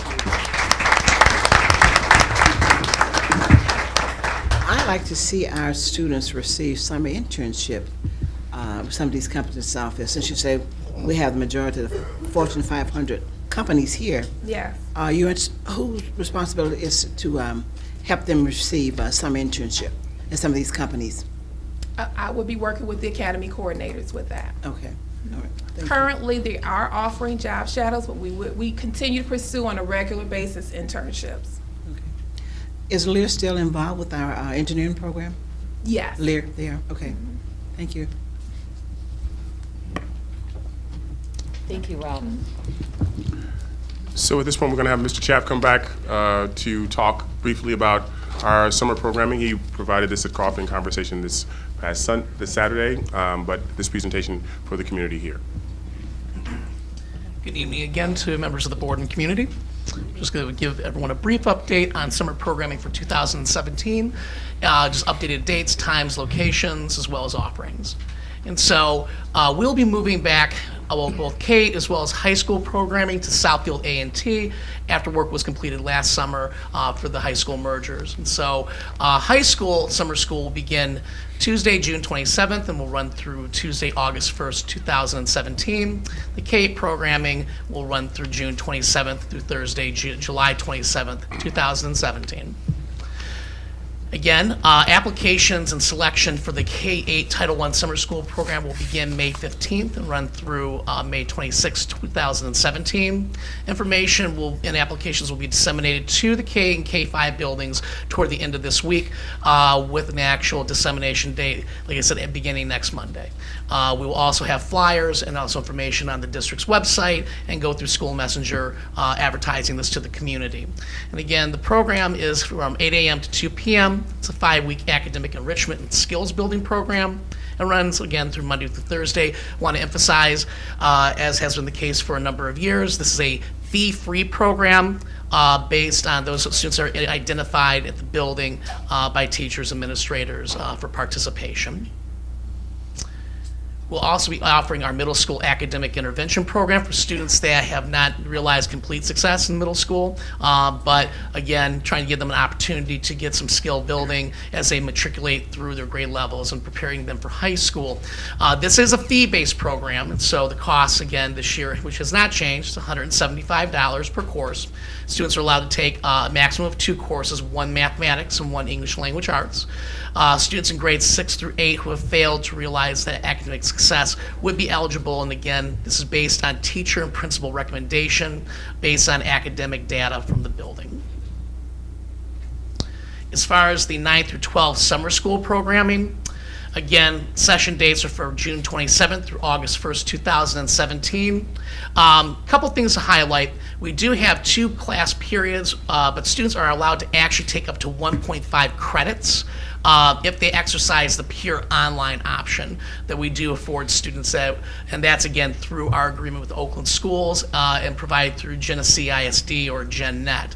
So students can take classes physically on the campus up to 1 credit, and then they would also be able to have an extension of a 0.5 credit if they choose to pay for that. Again, the location is at Southfield High School for the Arts and Technology. Course fees have not changed, $225 for in-district resident, $250 for non-residents. What is changing, though, is the registration method for high school summer school registration. The members of the Division of Instruction have been engaged for yesterday and today, and will conclude tomorrow, in implementing our online registration system for parents. So beginning, we are hoping, and at the end of this week, beginning of next week, the online web registration portal will have been built. Devera Hodges, our data systems manager, is already adding in those online courses. And this is a system that is actually utilized by a number of municipalities, as well as school districts in Oakland and Macomb counties, from everything from summer school registration to community education programs, so on and so forth. And what it does is a couple of things. Number one, from a perspective of efficiency, it gives parents and students a much broader window to be able to register for courses, particularly those students that already know that they have to recover credit from the first semester of this year or from years past. It gives our parents a lot more time and a broader window if there are financial considerations to make arrangements. We are working out a couple of issues with the company SBSI as how we would handle students that are receiving scholarships from organizations like Southfield Youth Assistance, from McKinney-Vento for our homeless program. We will be addressing those on an individual basis. So those students will still have access to be able to register for courses, but we may, as we implement it, we might have to do something, make some exceptions for this first go around. What we'll be doing, though, is that once this portal is launched, we'll be offering a series of not town halls, but community meetings for parents to learn how to use the system. We'll be working with counselors to educate students and their families on how to utilize this registration process. But as I said, a number of districts and municipalities use this. I can tell you right now, Troy Schools, Utica Community Schools in Utica, and then also a consortium of municipalities such as Warren Consolidated Schools, along with the City of Warren and Sterling Heights. They have joint sharing of summer enrichment programming. So it's been around a long time. This is actually a program that's been built out by persons that are educators. The trainer we're working with actually worked in Brighton schools for almost 20 years in their community education program. So we actually feel like this is going to be a cost recovery program between reclaiming the number of days and resources division members have to partake in the physical registration process, but also in terms of ensuring that we have as accurate of registration data as possible for staffing purposes. So this is actually going to be something that's of actual benefit for the students, but also to the district at large. We will only be able to accept at this time credit cards, and so that will be the biggest change, or debit cards, prepaid cards, and so we will be working, that's why we'll be working to educate the community on this. There will be a large enough window to be able to make sure this information gets out, so there's more than enough time that arrangements can be made, because we are sensitive to that. But we want to move forward with this. It'll help. I know I've talked with Assistant Superintendent Dankovich, Sherry Doherty, and others. It'll also help on the accounting side for the district as well in terms of streamlining our processes. Again, registration kiosks will be available at all the high school for credit recovery, and at the middle school level for academic interventions. We'll be working with our IT department in Oakland Schools to ensure that that takes place, and also that there are members of the division that are trained and able to help work with parents and students so that this is as smooth of a transition as possible. Summer school brochures are available in school buildings at SCC and JWE, and for download at the district website beginning May 15th, 2017. And again, summer school registration will be available online up through beginning May 26, 2017. That is the target. That's actually at the absolute latest. We are actually hoping to have this up and running over the weekend, this upcoming weekend, and doing some demo registrations just to make sure the system works. For any additional information, we have the SBS Programs Hotline. There are actually 2 numbers to call. We'll make sure that it's posted on the website as well. That will actually put parents and students in direct contact with a live person in the Division of Instruction to answer the inquiries. And then also there'll be further information on the district's website. And unless there's any other questions, that concludes my presentation. So I just got a question. Sure. All the students that need credit recovery for the summer, you're saying you're going to send out a letter to all the parents indicating such, also letting them know what classes they need recovery in, how much that class is going to cost, and the deadline for paying that.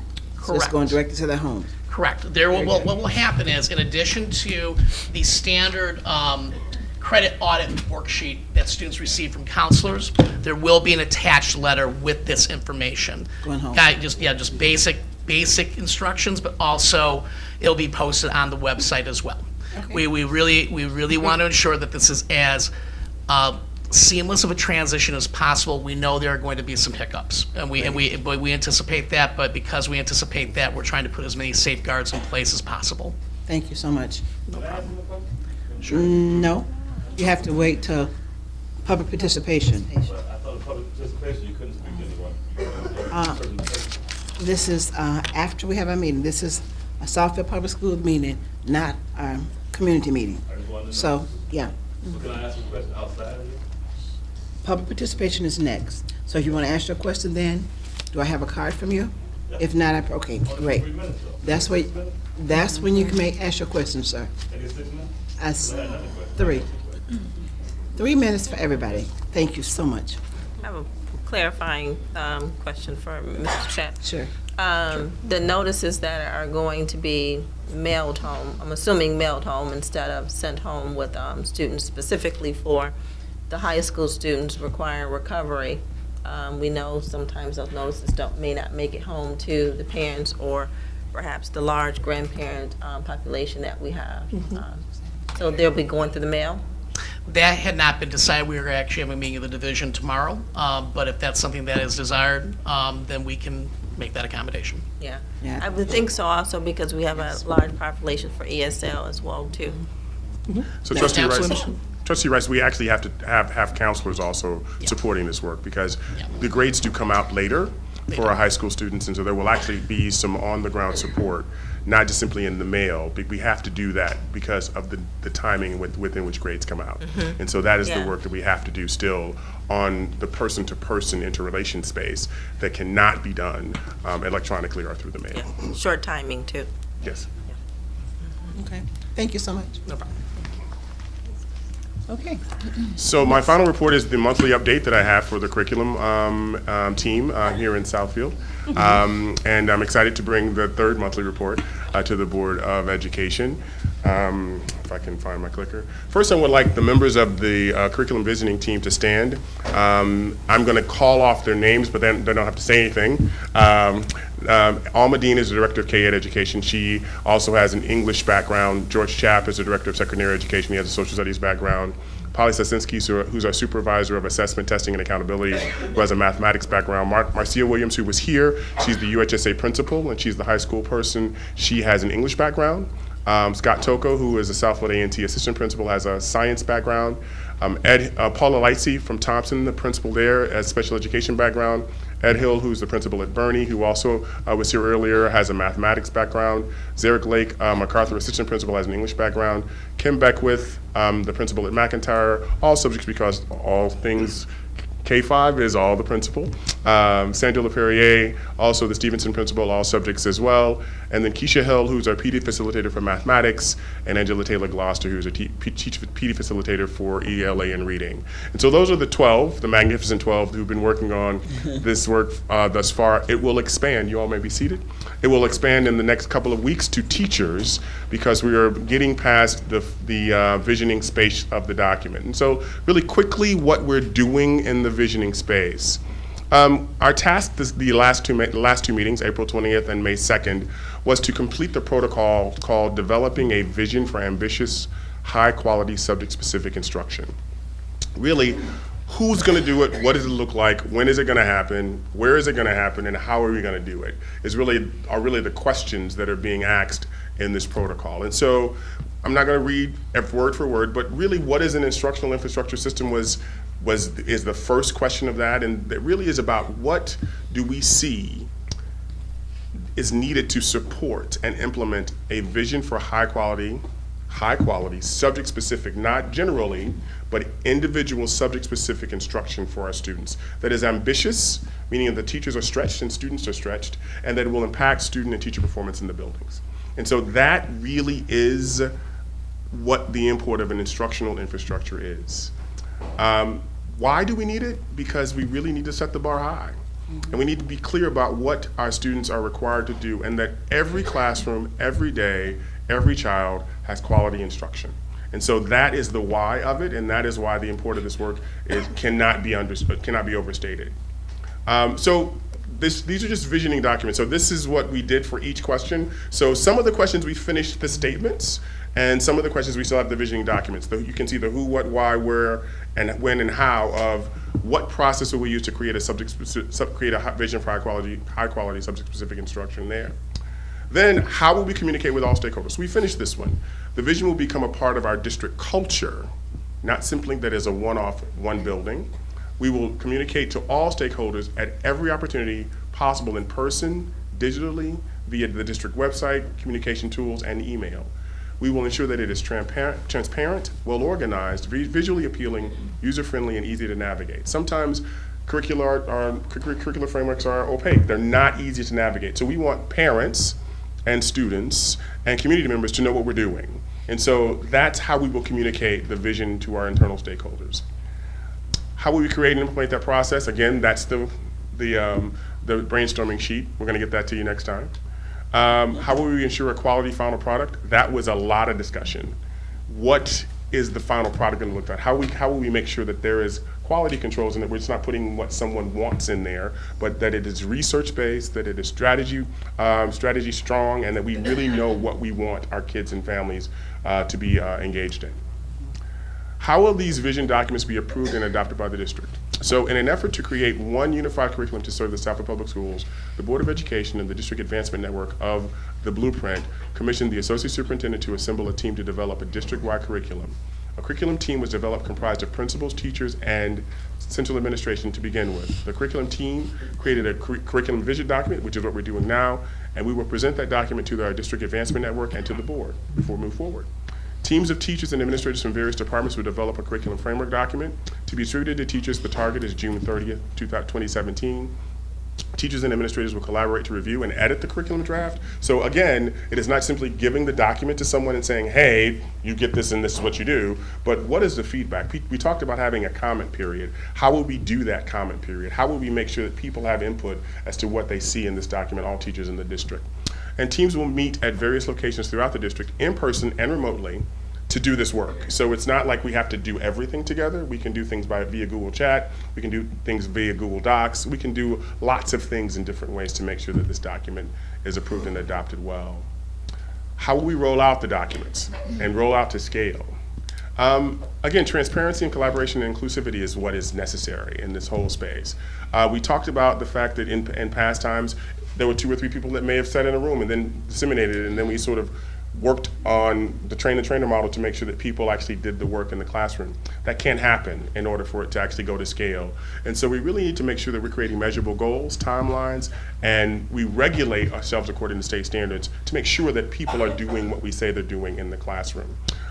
It will be communicated at staff meetings, collaboration Mondays, district PDs, summer PDs, parent nights, and open houses. Again, making sure that at every opportunity that we have, we talk about the vision for a high-quality, subject-specific curriculum, and that people are doing it. And this communication is ongoing. It's not just a one-time thing through 2017 and 18. And finally, our next steps. So we're meeting again on Thursday, May 11th at 2 p.m., that team of 12. And then we're going to expand to a team of teachers that include teachers that are selecting themselves, and we're selecting and asking to participate at our May 19th meeting and then a June 1st meeting. It is at that point that we will hopefully, and this is the work, it's hard work because as you can see, as you're pulling in brainstorming from those sheets to get actual verbiage, it's a lot of conversation and give and take amongst people, but we hope that at that time we can develop vision statements that for ELA and for mathematics, and begin the science one 610 and begin the social studies 610. So that is my report for the evening. Do you have any questions? Yes, Mr. Lopez. When I see words like visioning, it's cool that you're thinking strategically. You have a high-level plan. Yes. And then you started talking about the framework and due dates of June. So then you started speaking tactically. How are you going to get to done? Yes. I just have an ask because I really didn't see whether you're on schedule, off schedule. I get it. Can we have a high level, just next month? Are you on target for getting it done June 30th? So we are on target now, and I can make sure that you actually have sort of a timeline and time frame to really think that so that you can look at it next month, because it really is important for us. We really do want to roll out, as I said ambitiously, a 610 curriculum framework for math, for science, a 610 social studies framework for social studies, and a K-12 framework for English and mathematics by the latest date of it being rolled out so that teachers have it for the summer is July the 15th.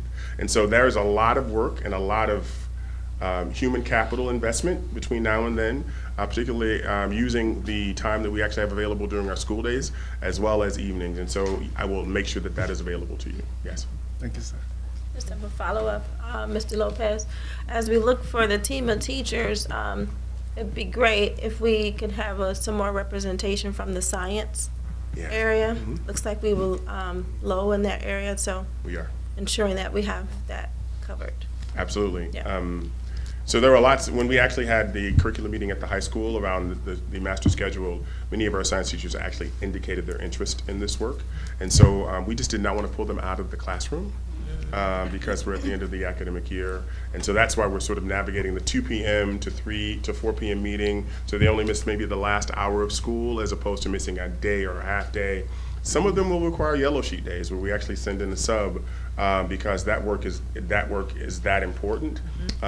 We will have some benefit when seniors leave and we have those senior teachers available for that kind of work because those tend to be experts in the area, but we do know that that has to be beefed up. Good. Any other questions? Okay. Thank you, ladies and gentlemen. Sure. Ms. Charles. Thank you. The Bussey Center for Early Childhood Education Policy Council report from the month of May. We are fully enrolled at 160 students. The average daily attendance for the month was below the 85%. Congress did pass an $18 million increase to Head Start and Early Head Start for the fiscal year 17. You do have that via email. That's going to be a cost of living adjustment, early Head Start expansion, and child care partnerships. The ERSIA review was without any wrinkles or hitches. There were no areas of noncompliance. You have that in your mail as well. May 18th is Head Start's birthday, and Janice, being ever Ms. Hill, always looking for ways to reach out, sent a letter to the 44th President of the United States and his lovely wife to attend the Head Start birthday, so you can see in your email also a letter from Mr. and Mrs. Obama. And it looks like for budget, you should have that as well. I'll read that. I just want to make sure you put in your calendar, highlight that, and be available if possible for May 23rd. The time will be coming forth, but definitely pencil May 23rd down. And if you need a crash course, just review some of the Policy Council notes. And then finally, the budget. We were awarded $1,679,601. We are about 66% of the way through federal, 70% the way for district in-kind, and COPA 54%. And if you have any questions, of course, Kate's available as well as Janice. And I believe that concludes my Head Start report for today. Okay. Excuse me for just a moment. Thank you very much. Okay, it is now time for public participation. If you wish to address the board regarding an issue that has not yet been resolved by school administration, please submit a blue comment card immediately. Only those persons with concerns related to school matters may participate during the public participation portion of the meeting. Comments are limited to 3 minutes. The board will listen to comments, but may not respond during the meeting. Comments may be referred to an administrator or the superintendent for follow-up. Complaints concerning employees should be brought to the attention of school principals or other administrators before coming to the board. As a matter of fairness, speakers with complaints against individuals are asked not to mention persons by name. Your cooperation is appreciated. Ms. Michelle Burrell, are you here?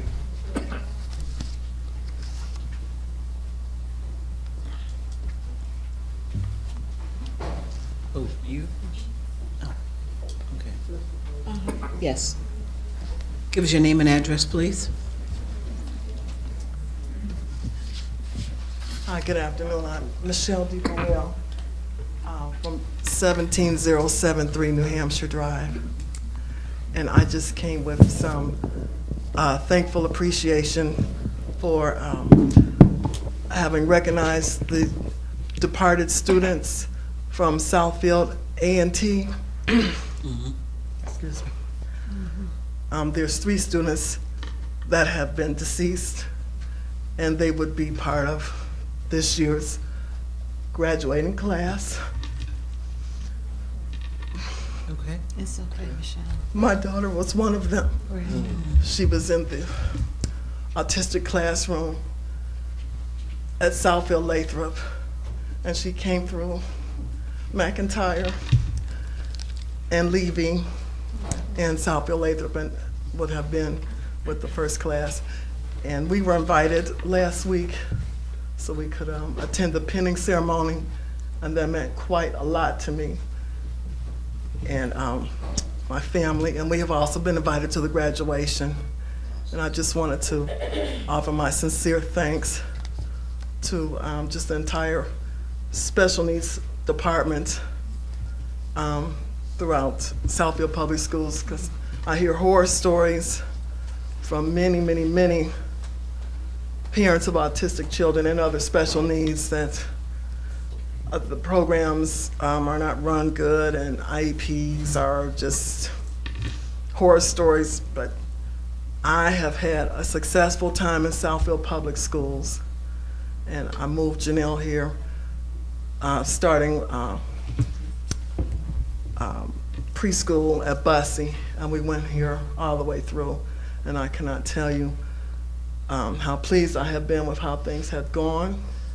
And when she passed away a year ago, just the whole community of folks, the school system just gave me so much support, and I'm still giving so much support. And I just want to know that I appreciate what has been done, because I know sometimes teachers, administrators, special ed department is not thanked.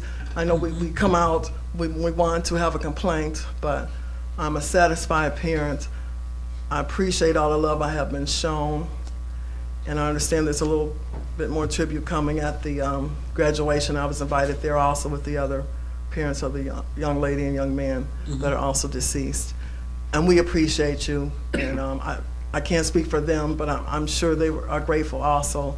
And I would just like to just thank you for your continued support, and I plan on staying active in the district, even though that was my one and only, gone too soon.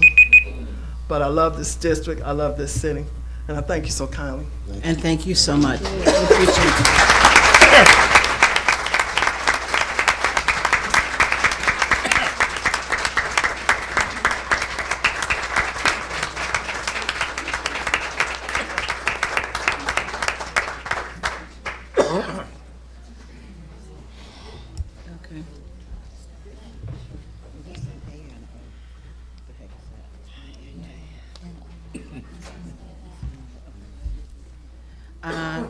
Thomas Noes.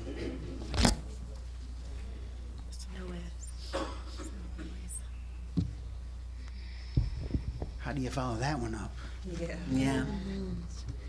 Sandy here. Board, Dr. Wood, cabinet, and community, friends. My name's Thomas Noyes. This is my 15th year in Southfield Public Schools, and I'm here to speak for our school leader and colleague at Vandenberg World Cultures Academy, Miss Cindy Watson, Cynthia Watson. We've been fortunate and blessed at Vandenberg for the last several years because we've had really strong leadership. And some of us remember the time when that wasn't always the case there. But the last several years we've been really fortunate. Our school is a gem of Southfield Public Schools. 31 countries are represented at our school, 33 different languages. 3 years ago at the same time, a lot of us were worried. There were teachers crying because our strong principal, Miss John, was leaving the district. We were wondering, how in the world are we going to replace her? But we were overjoyed when Miss Watson was named principal, because really, we haven't really missed a beat. And in certain ways, we've become even stronger than we were before. And we were shocked and dismayed recently to just find out that her contract is not going to be renewed. And what can we do about that? What can we do about that? Well, you're looking at lots,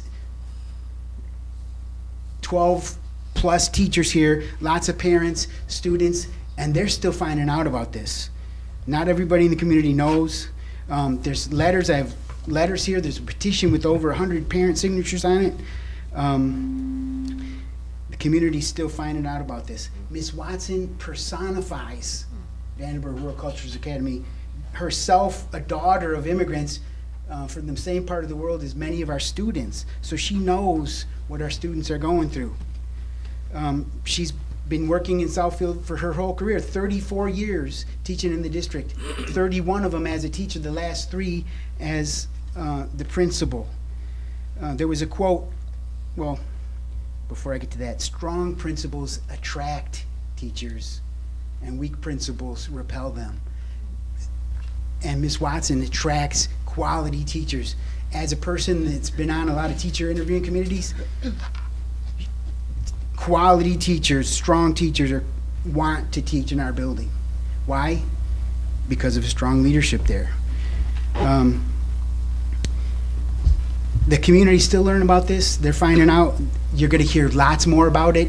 What can we do to retain her? I don't know what you guys can do, but we're asking you to really think about it. Lead with love. That's what they said. You can't lead without love. She loves Vandenberg.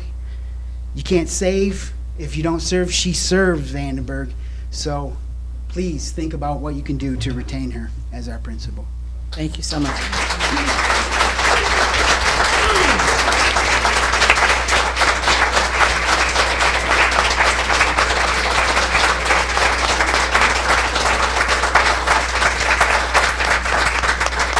Mr. Willie Neal. Mr. Willie Neal. Okay. Please give us your name and address, please.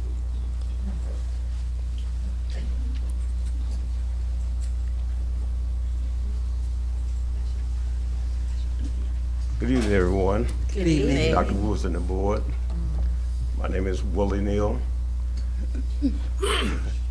16069 Tipler Circle. I have a daughter at Vandenberg.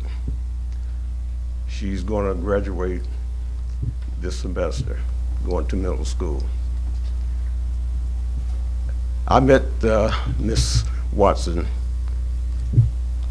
I guess about 4 or 5 years ago, roughly. And she's a very special person. The name Vandenberg World Cultural School has a special meaning. All the schools in Southfield District, I think, are special. But Vandenberg is very special because of its diversity. And as old saying goes, we have the rainbow color. As Senor No says, 31 different countries. So we have the rainbow colors, but we have some colors that are not in the rainbow. And we have immigrants, all different languages. You just can't believe it. And this lady, Miss Watson, has held this together. And if she's not here, that's going to put a void not only in Vandenberg, but in the public school system as a whole here in Southfield. I implore you, whatever you have to do, bend the rules, break the rules. Bend the law, break the law. And go to jail. Yeah, and go to jail. And Right. if that's not enough, And go to maybe jail. you have to break a couple legs and an arm to keep Miss Watson. We all love her. Yeah. She's a very, very special person. And it takes a very special person to run an institution like Vandenberg. Thank you. Thank you.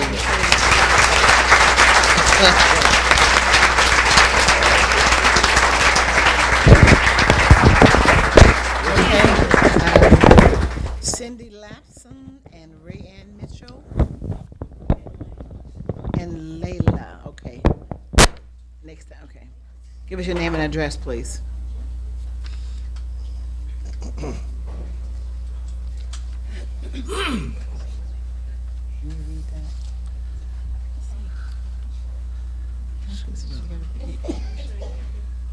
I probably don't even need a microphone. Okay, go right ahead. Very loud mouth.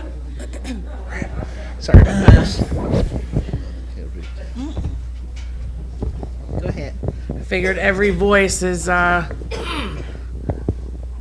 good thing. I'm here with my daughters. My name is Cindy Lamson. I'm here with Rayanna Mitchell and Layla Mitchell. They are students at Vandenberg. I live in the city of Southfield on Silkert 28705. I've been part of Southfield District for 15 years. My oldest is 19, and I was, to make a short story short, was going to take my children out of the Southfield District And with the changes that have been made this year alone, and then the changes that were perhaps going to be made, and now they have been made, for Miss Watson, she grounded me. She helped me as a parent have an understanding of not only my children and what that school at Vandenberg means to me as a parent, but also to my children and the effect it would be taking them out. She goes above and beyond for the kids, and not only the kids, the parents. When we are in a crisis or don't understand how to come to our children for answers or questions, her door is always open. And when I say always open, I mean it don't matter if she's in her office or outside her office or she's even in the school, she'll call you. She's there for each and every parent. And I could wholeheartedly say there's many parents and students that could not be here and that have been here and actually left because our children do have a bedtime. But I can say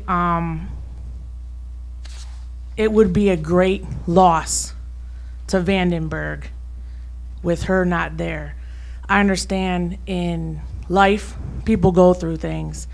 I myself, as a parent, I mean, as many parents here, we go through things in life, have losses in life, parents pass, school, sometimes you can finish, sometimes you can't. And I would hate for Miss Watson not to be there to see my kid in her last year, up and coming. She's gonna be a 5th grader, and my daughter is a 5th grader now. And what it would mean to me to lose her would be devastating. And it's devastating to a child to have a bond with somebody and to lose and have to go and start over. Sure. Oh, my daughters have something to say. Okay. Go ahead. Hi, my name is Layla. I'm from Vandenberg World Cultures Academy, and it would be sad to lose Miss Watson because she helped me when there was a problem and nobody else could help me with it. She helped me, and it would be sad to lose her, for her not to see me in my last upcoming year, and for her not to see me graduate, and for my sister. And I would not like to lose her because she's like family to me. Hi, my name is Rihanna Mitchell. I also go to Vandenberg World Cultures Academy. It would be sad for me to lose Miss Watson because I have created a great bond with her.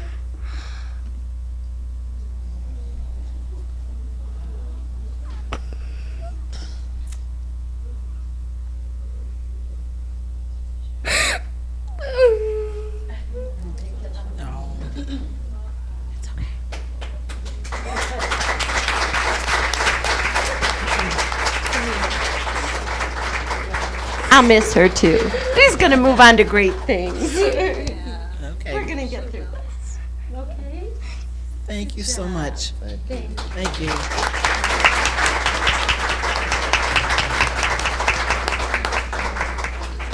Miss Watson. Is this a T or F? E-A-T-T-E-A-S. Okay, I hope I pronounced this right. The writing is excellent. Rachel Batiste. Did I pronounce it right? Oh, she's German. Okay, okay. How do you spell your name? Oh, B-A-T. Okay, great. Thank you.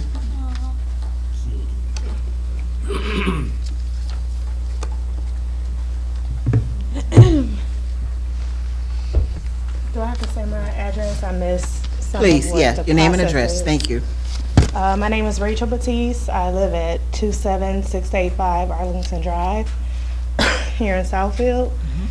Like I said, my name is Rachel Batiste. I'm here with my son, Angelo. He's a 1st grader at Vandenberg, and we're here in support of Mrs. Watson. So we have a couple letters that we like to share, one from Angelo and then from some of his classmates.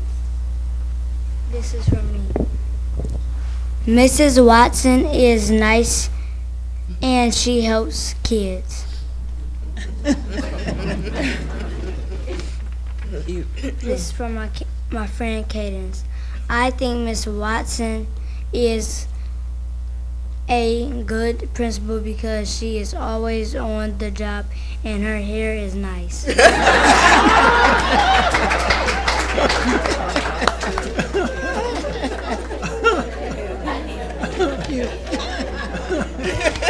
And we have a couple more from a couple other kids. Alexandria says, I think Mrs. Watson is a good principal because she always figures out the problem and solves it. Kezia said, I think Mrs. Watson is a good principal. She is kind. I like how she dresses too. So the hair and the dress, they just wins the kids over. But seriously, you know, I've been in Southfield. This is going on my third year. And I was concerned about the school district, had visited other elementary schools. And immediately once I went to Vandenberg, I knew this is a school. And I know a lot of it has to do with the way Mrs. Watson runs that school. It's just, she's a very crucial part of the success of Vandenberg and what makes it tick, and that family aspect that I think people before me have talked about. And she makes your child and you feel like you're not just a number. She knows you personally. My kid is only in the first grade and she knows his name and knows things about him, and that just, you know, really took me back because you don't expect to see that kind of personal attention for somebody who's in such a high leadership role over the school. And how many, you know, principals do you know that are going to be sitting at a fundraiser desk, you know, getting parents to get excited about fundraising and things like that? They're usually delegating that type of responsibility, but she's very much so hands-on and just a part, you know, make you feel a part of the family. So. Right. Thank you so much.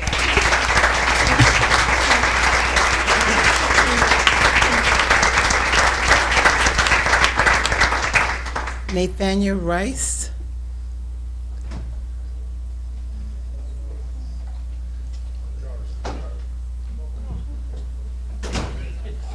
Okay. Sorry. Up there.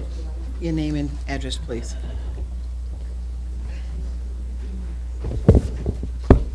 It's on. Okay. My name is Nathaniel Rice. Just like every other parent here, we're here to speak on Mrs. Vandenberg's behalf. I live at 25726 West 12 Mile. I've lived in Southfield about 15 years. Being a full-time single dad, you fly by the seat of your pants and you don't really know what you're doing, kind of just every day is an experience. Meeting Miss Watson has given me a little bit of structure, well, a lot of structure. It's dealing with her, you get a lot of guidance as a parent, not just a child. And if kids do as they see you do, what we're kind of doing as we see her do, because she's the first person you see in the morning. And most days, the last person you see when you come to pick up your kid. And I remember your face because I was at the dinner, and like I said before, she's like walking coffee, you know. Most of the time, as parents, most of our concern is the welfare of our children once we let them go into the world. And as kindergartners and first graders, the biggest thing for us is the anxiety of, will my child be okay? Will I send them to an institution? It's like letting them stay at home. And you kind of just relaxed all day, and sometimes you realize, oh, gotta go pick them up, but it doesn't feel like school. It feels like a home. It feels like an extended family, and I've said that before, and I stick by that. And I think the outpour of the parents coming here, we all have jobs, just like you do, we all have other things, and we're taking the time out to speak on her behalf. And I think, to cut it short, she brings a human element to a very sterile process, you know, today. And we've all said it, you know, we love her, she loves our children, she knows them by name, she knows us by name, and she makes you feel like your child is the most important thing, because your child is the most important thing to you, sure. But she makes every child feel important. She makes every parent feel involved. And I don't think that's something you can teach. I don't think that's something you can create a outline and bring a bunch of people in here to learn. I think that's just a gift that she has, and we don't want to lose that gift. That's why we're all here. So that's my 2 cents. Thank you so much.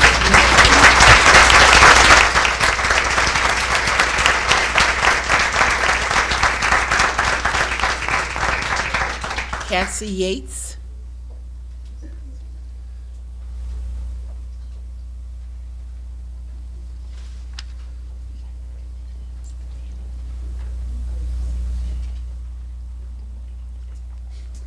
Hi, my name is Cassie Yates, and I'm not here for Miss Watson, but I kind of feel like I should be. She sounds like she's amazing, so I don't know. I'm here for the secretaries, of course, as you've all seen my face many times. Southfield Public Schools is in need of some major changes, and I think that everybody knows that and can see that. And the changes that we are making, I don't think are the right kind of changes that this district needs. I think we need to start being more concerned about real issues and not just what looks good on paper. The staff morale is at an all-time low, and this district seems to be falling apart in many areas.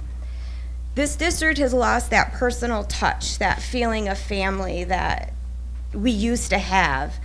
It has almost turned into a cold-hearted business. We don't make decisions that are good for students, staff, and community. We seem to make decisions based on what is cheapest.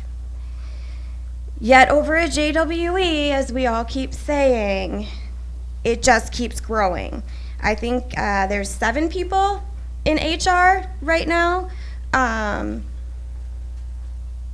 10 more people working at JWE now than there was in 2008, but schools have closed, enrollment's the lowest it's ever been, teachers are laid off, secretaries have been laid off. JWE just keeps expanding. So I don't want anyone to lose their jobs. I don't. That's not part of this, especially all my secretaries back there. I'd like us all to keep our jobs. But I think it's time to clean house a little bit. I think it's time that others are looked at as their income. I haven't seen JWE take a pay cut in I don't know how long. And Secretary Smith, the last meeting, you did say that nobody was losing their job. But privatization and outsource is losing your job. To me, you're firing me, basically, plain and simple, because at the end of the day on June 30th, I don't have a job. So I don't know how else that you look at that. But we did do a little research in our union just so you would have an idea. And there are 17 of us right now that are vested with insurance for retirement benefits. And I do believe you were sent that spreadsheet so you have all the names as to where we all are. Some of us are going to have to leave this district to go work in the MEA in order. I have 16 years in this district. I bought 5. I only need a few more years. I mean, not a few, but you know, all that time I've invested, I'm not going to throw away. So I'm going to go have to work for another district in the MEA to keep my retirement and keep my benefits that I've worked for. Some of us are going to be forced to retire. They're not going to have a choice. And once those secretaries do retire, they are not able to work for a third-party company, just so you know. We're still doing research on that, but you will lose a lot of us. Thank you so much.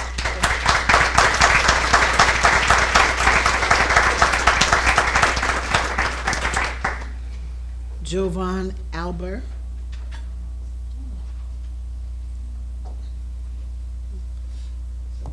Jovan Albert is not here. No, she's waiting. Oh, I'm sorry.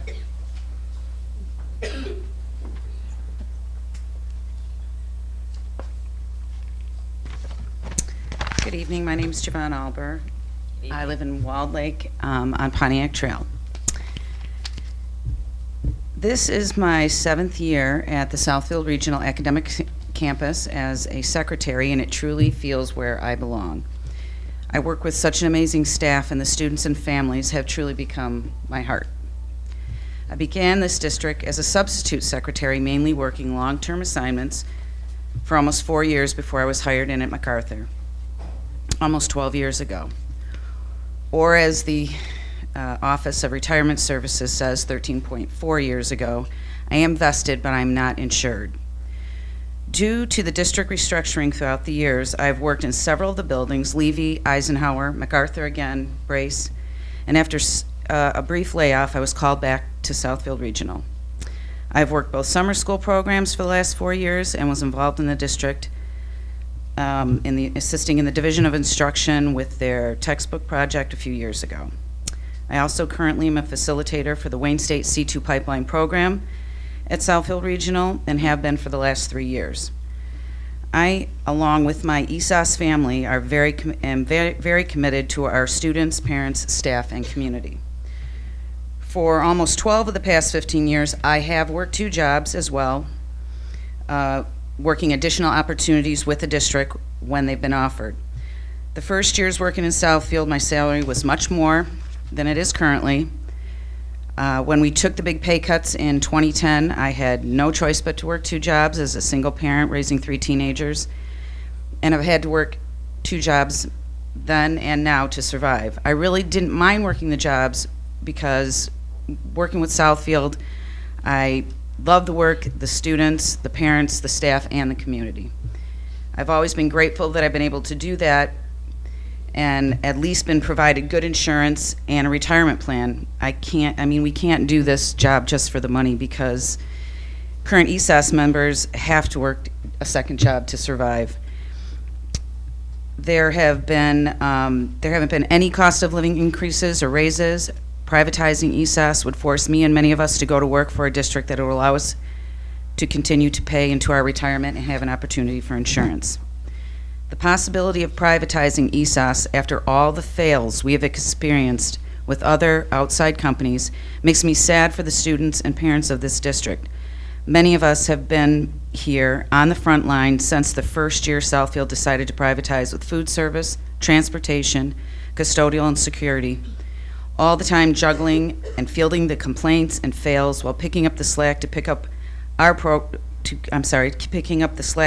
our programs and buildings appearing like nothing has changed when everything has changed. You get what you pay for. We all know this phrase. Please show our students and community that there are some services that are not worth paying down for. Thank you for your time, and I sincerely hope that you are not just hearing us this evening, but that you're truly listening. Thank you again. Thank you.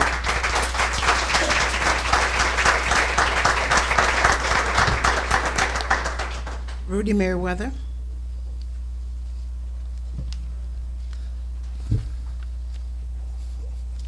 How you doing tonight, board? Rudy Merriweather, 17475 New Hampshire Drive. So many issues I want to talk about, but you only give me 3 minutes. First and foremost, the reason I'm here for the secretaries. I think it's like my 4th time talking to you guys. I don't know if you guys actually are hearing the people, but we don't need to privatize the secretaries, all right? I don't know how much money you actually even going to save. It sounds like they've taken cuts. You know, you've cut their pay. You know what I mean? They've taken cuts for you, and now you just want to, end their job. That's not right. That's not the answer. What are you going to cut next? Okay, let's say you cut them. Next year you're going to be in the same hole because you refuse to fix the problems. You refuse to fix the problems. And I don't know what the problems are, but you have a staff that you can hold accountable to find where the problems are at and fix them. Okay? So that's the most important thing. Please, they said June 30th. I know I've talked to you guys 4 different occasions now. No one ever says anything, but I mean, if you feel okay cutting their jobs, firing people for no reason just because you don't want to hold your staff accountable, then do.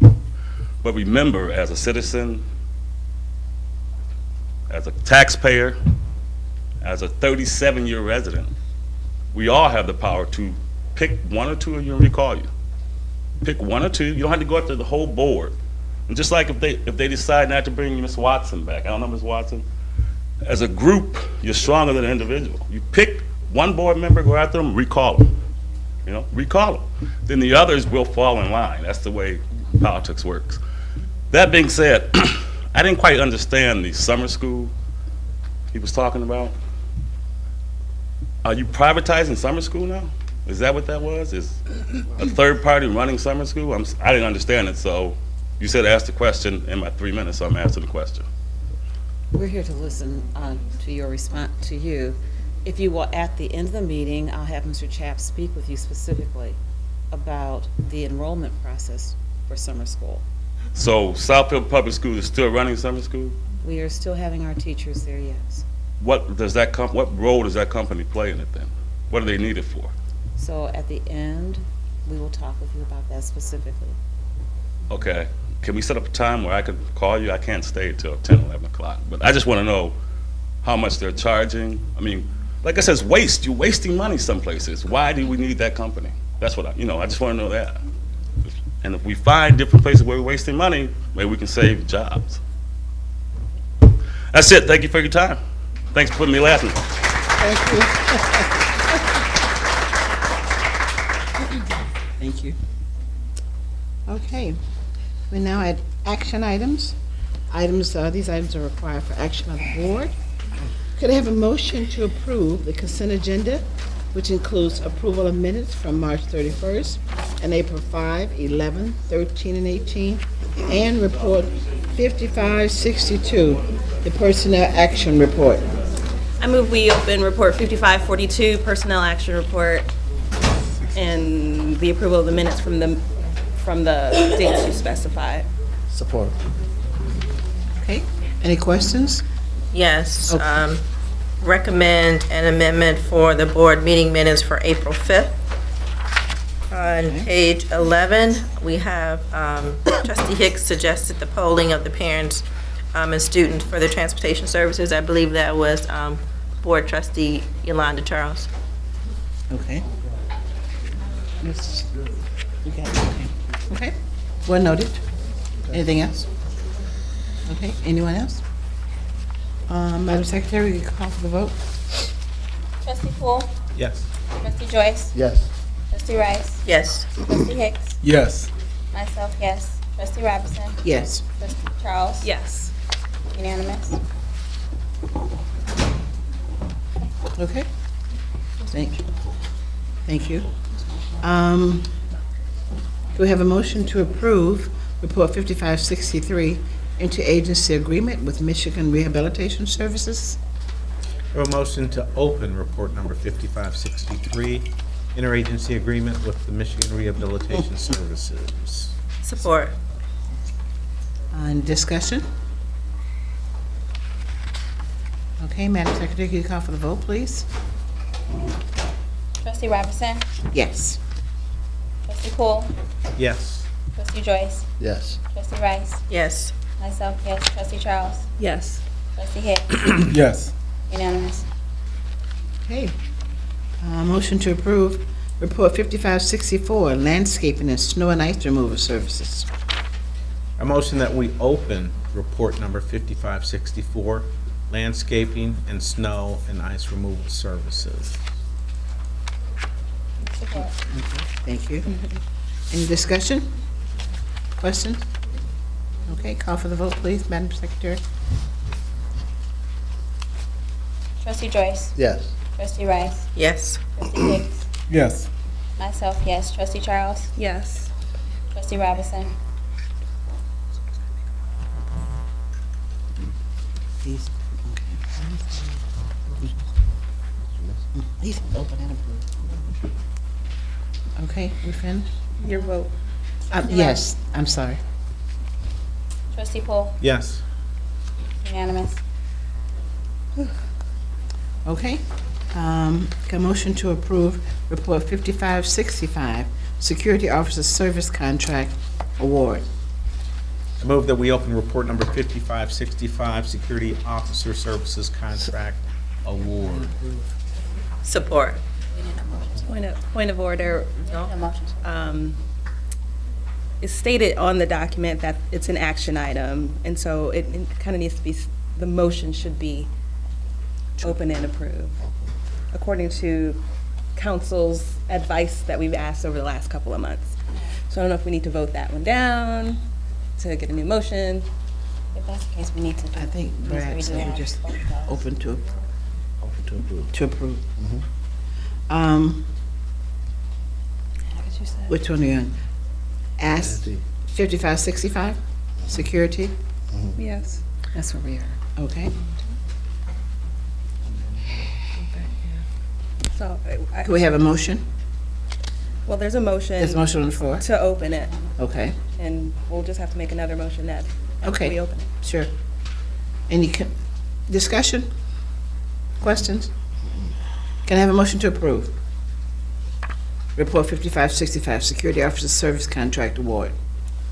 As long as I'm not out of order, can we just do a roll call affirming that we've opened it? Because that's that motion that's still sitting and dangling out there. Okay. So however you want to, if you just want to do aye. Myself, yes. Trustee Poole? Yes. Trustee Joyce? Yes. Trustee Hicks? Yes. Trustee Rice? Yes. Trustee Charles? Yes. Trustee Robinson? Yes. Okay, open. I move we approve, based on the recommendation of our one employee, report 5565. Okay. Support. Who call for the roll call vote, Ms. Smith? Do we have any discussion? If you need There was no discussion. If you need it. Trustee Hicks? Yes. Trustee Rice? Yes. Trustee Poole? Yes. Myself, yes. Trustee Charles? Yes. Trustee Robinson? Yes. Approved, unanimous. Okay. Have a motion to approve report 5566, Capital Refresh. I'm sorry. No. No, she I'm didn't sorry. call me. Trustee Oh, she didn't call Joyce? him, Mr. Joyce? Okay, I'm sorry. Yes. Okay. Okay, unanimous? Yes. Okay. Ask the motion to approve report 5566, Capital Refresh, non-instructional.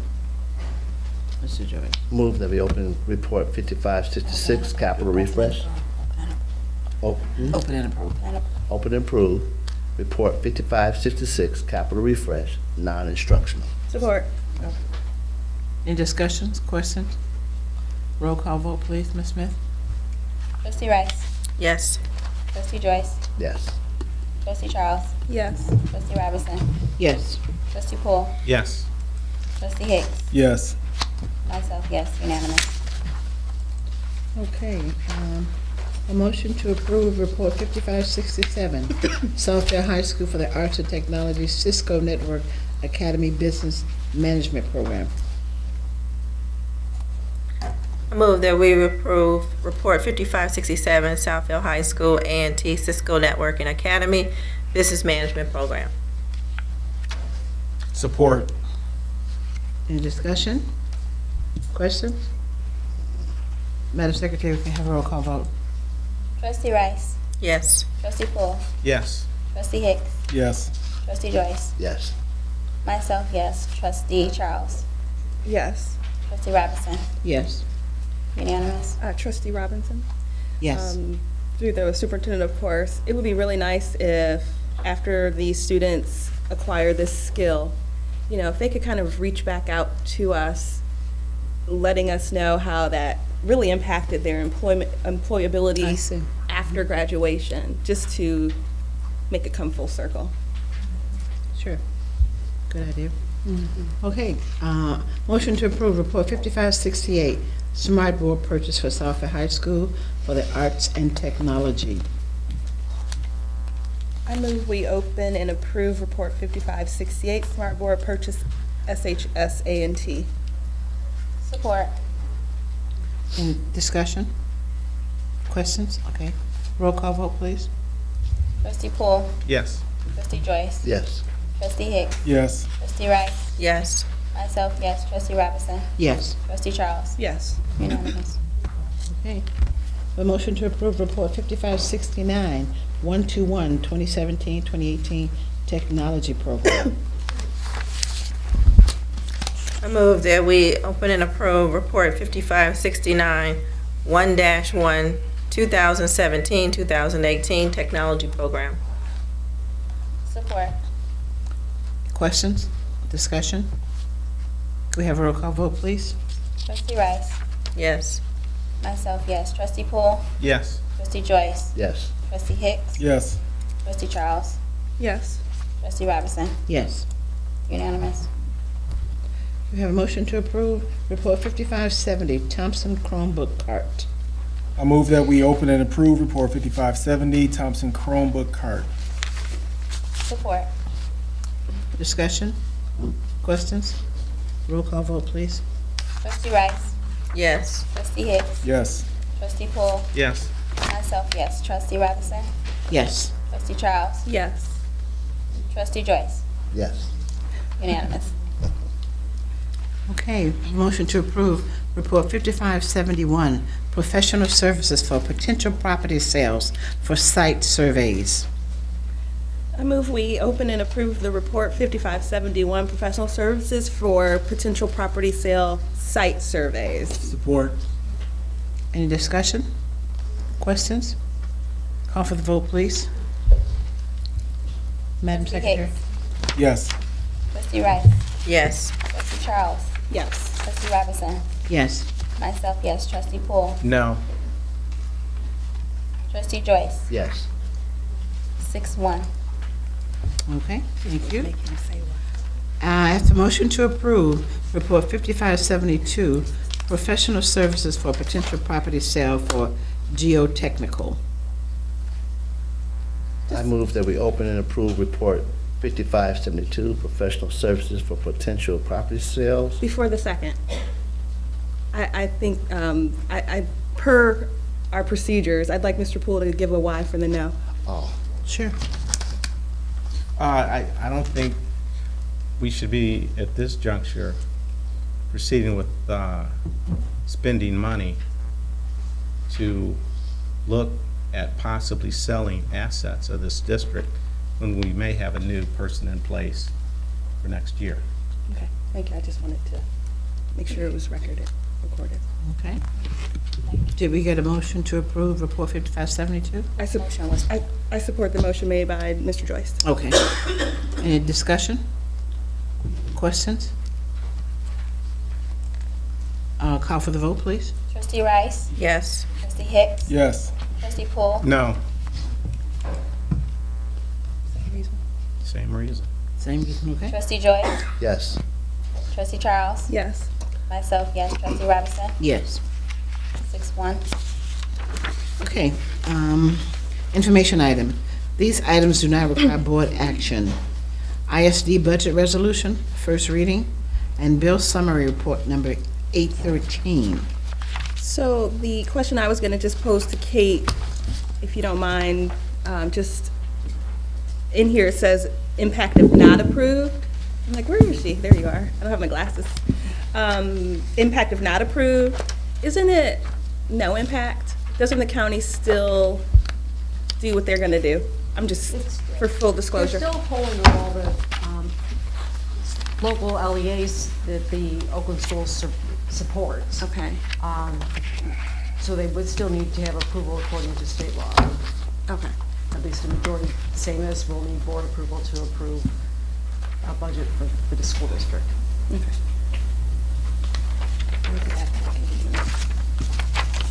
Okay, we're now at, bill summary. Bill summary number 813. Any, there's no board action, so that's just for your reading. Yeah. Mm-hmm. Okay, board matters. Board matters, I am going to start myself, since last month I did not have any board matters, and it was late in the evening, and I did not want to hold parents over additional time. So the first thing I want to bring up is I attended a National School Board Association conference, as most of us did, in April in Denver. And I took several classes. One class that stood out for me was iPad learning for our special needs students. And I thought I was very impressed with the presentation and how visual learners can learn so much from the iPad. So I thought that was a great class, and I don't know how many iPads we have for our special needs students, but I really hope we could get a lot of them involved in this, because everybody learns differently. And since they already have issues, then I think iPad will help them out a lot. Secondly, on May 2nd, Yolanda Charles, treasurer, and I attended the legislative meeting to discuss the state budget in Lansing. And there were several of us there from Oakland schools.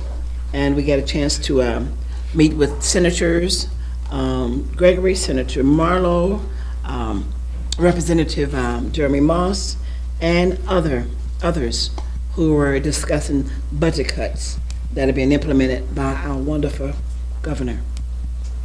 And I also just want to follow up with parental concerns, a couple that were addressed last month. One in particular, the food service at Bussey and Southfield A&T. I want the parent who brought this concern to us to know that Dr. Wood and I and purchasing Martha Ritchie met with Chartwell's chef, and we discussed the meals at our schools. And he was very receptive to our comments and our concerns, and I want the parents to know that they will be receiving witnessing new foods at all of our schools, especially Bussey and Southfield A&T.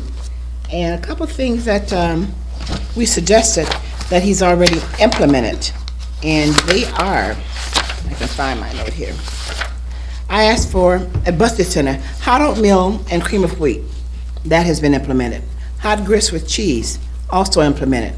Bagels with cream cheese, and make sure all the bread items are fresh and not molded. That too has been implemented. And also fresh fruit. At Southfield A&T, I suggested a Chipotle station. French fries, oven-baked crisp, chicken strips, and wingding station. Sandwich wrap station and cold sandwiches. Fresh fruit and fresh salad station.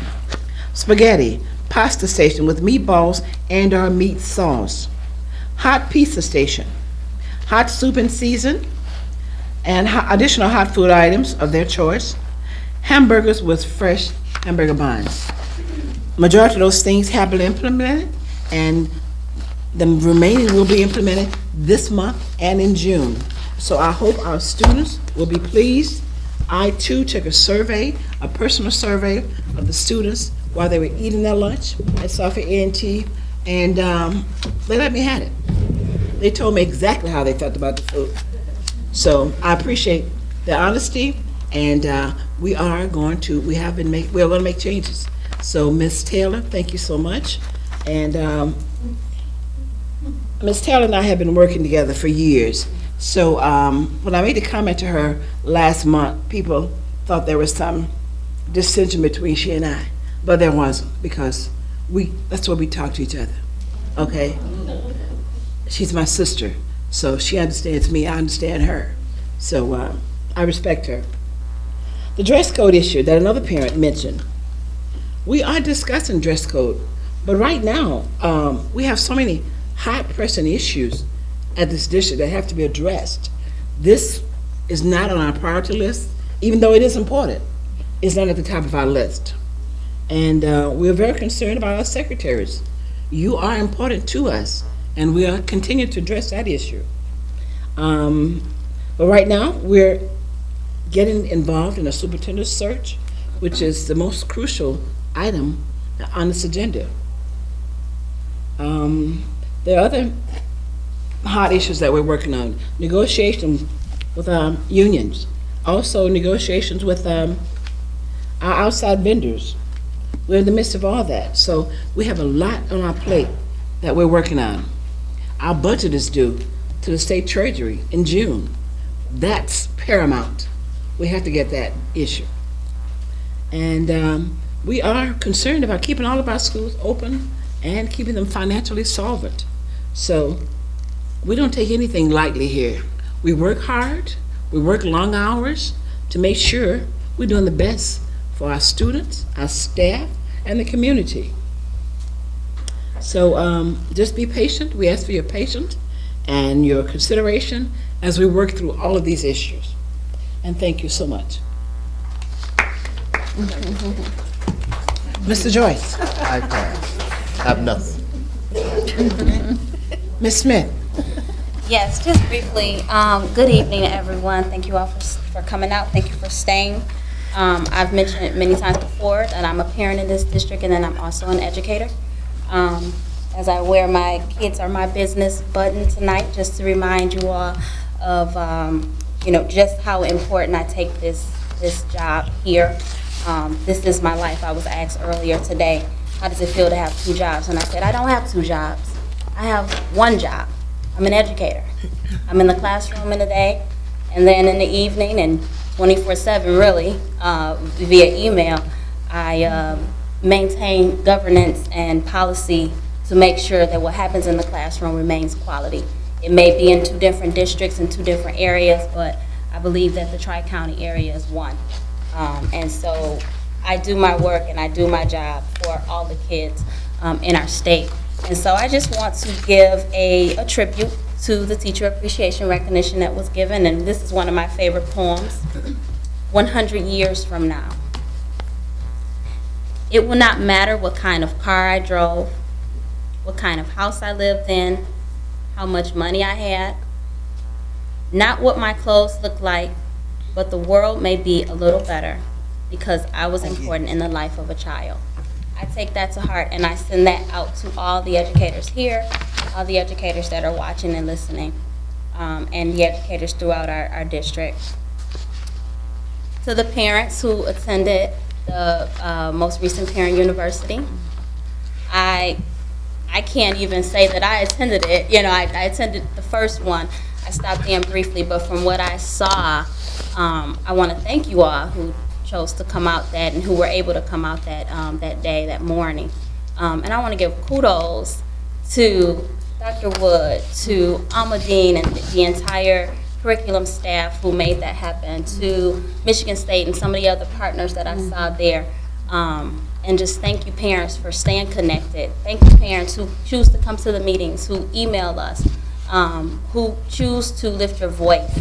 And I just want you to know that you are being heard, and that we are fighting for you. Sometimes it may not look like it, and sometimes it may seem like we're fighting at odds, but I'm a parent first.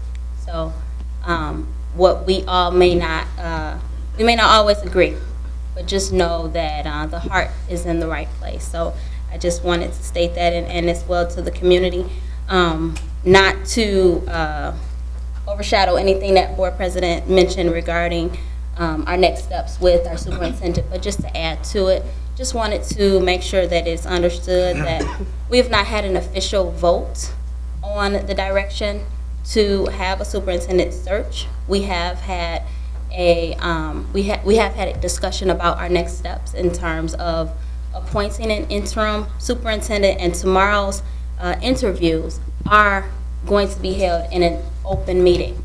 So we encourage the community to come out, parents come out. This is an open meeting, and so we do value your presence and your input as we continue to move forward, trying to do this very hard task together on one accord.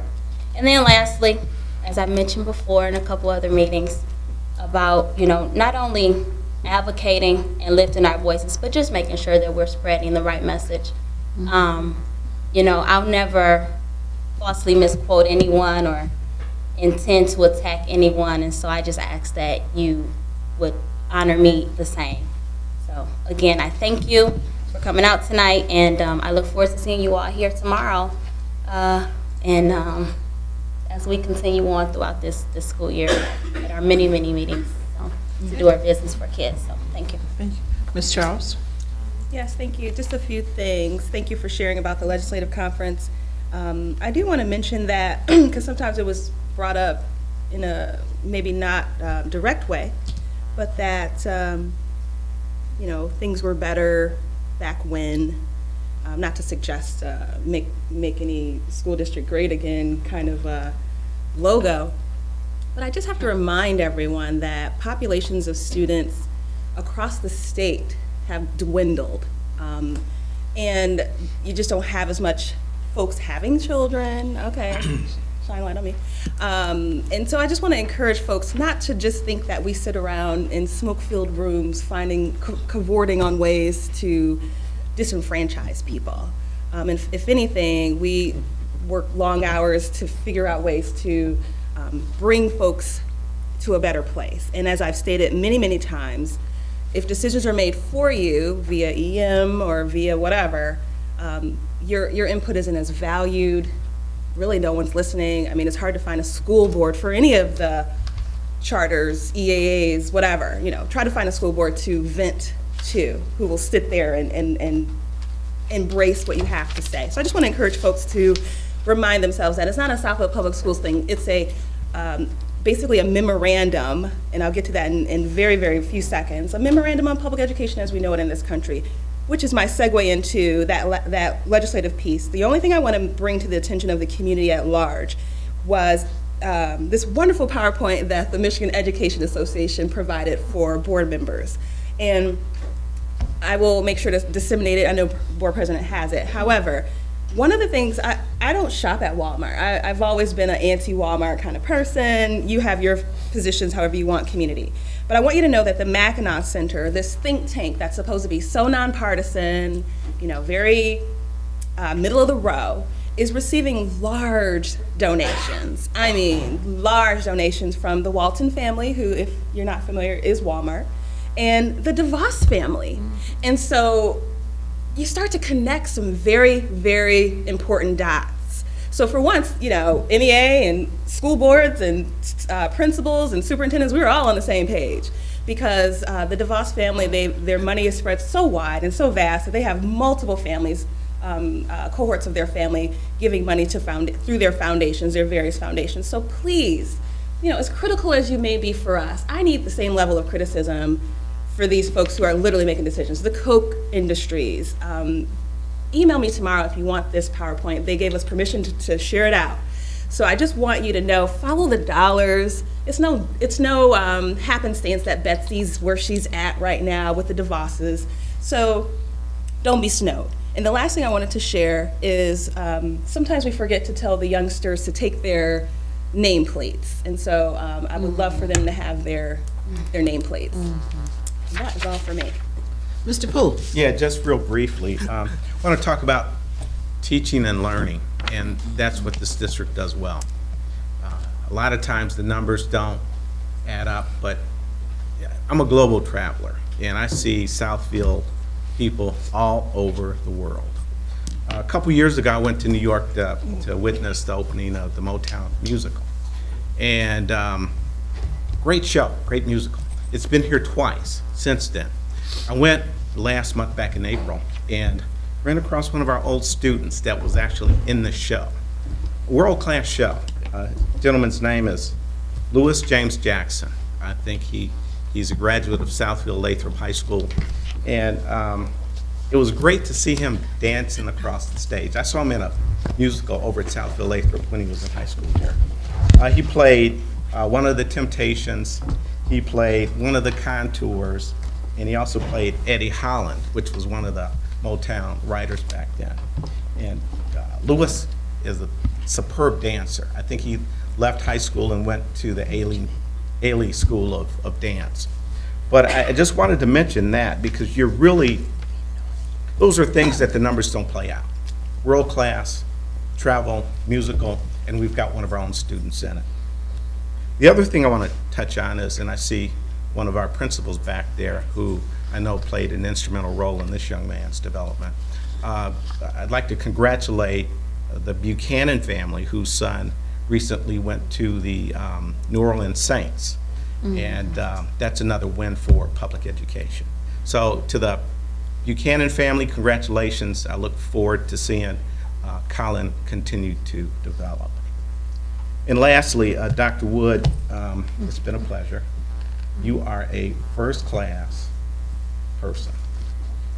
We've had our challenges, and I've been on this board longer than anyone here, and I'm starting to see things actually come to fruition.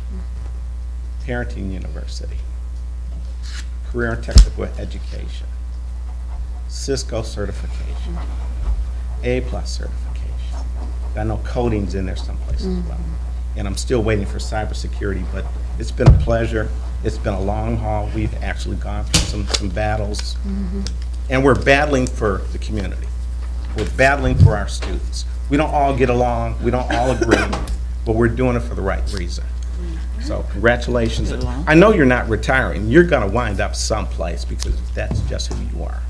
So I'll see you someplace down the road. Thank you so much. Thank you. Just a comment, we do all get along here on the board. Okay, if you say so. Don't put that out there. Okay, we do get along. If you say so. Okay, Mr. Hicks. Well, I want to first thank all the teachers for your tireless and in your efforts in educating our children. I see Mrs. Gloucester. She was my 24-year-old's kindergarten teacher. I don't know if you remember me and Kyle. Yep. Kyle. So I appreciate you, and I appreciate you all for all the work that you do. To kind of piggyback on Mr. Poole's comment, we have a few other kids from the district who were recently became millionaires in the NFL.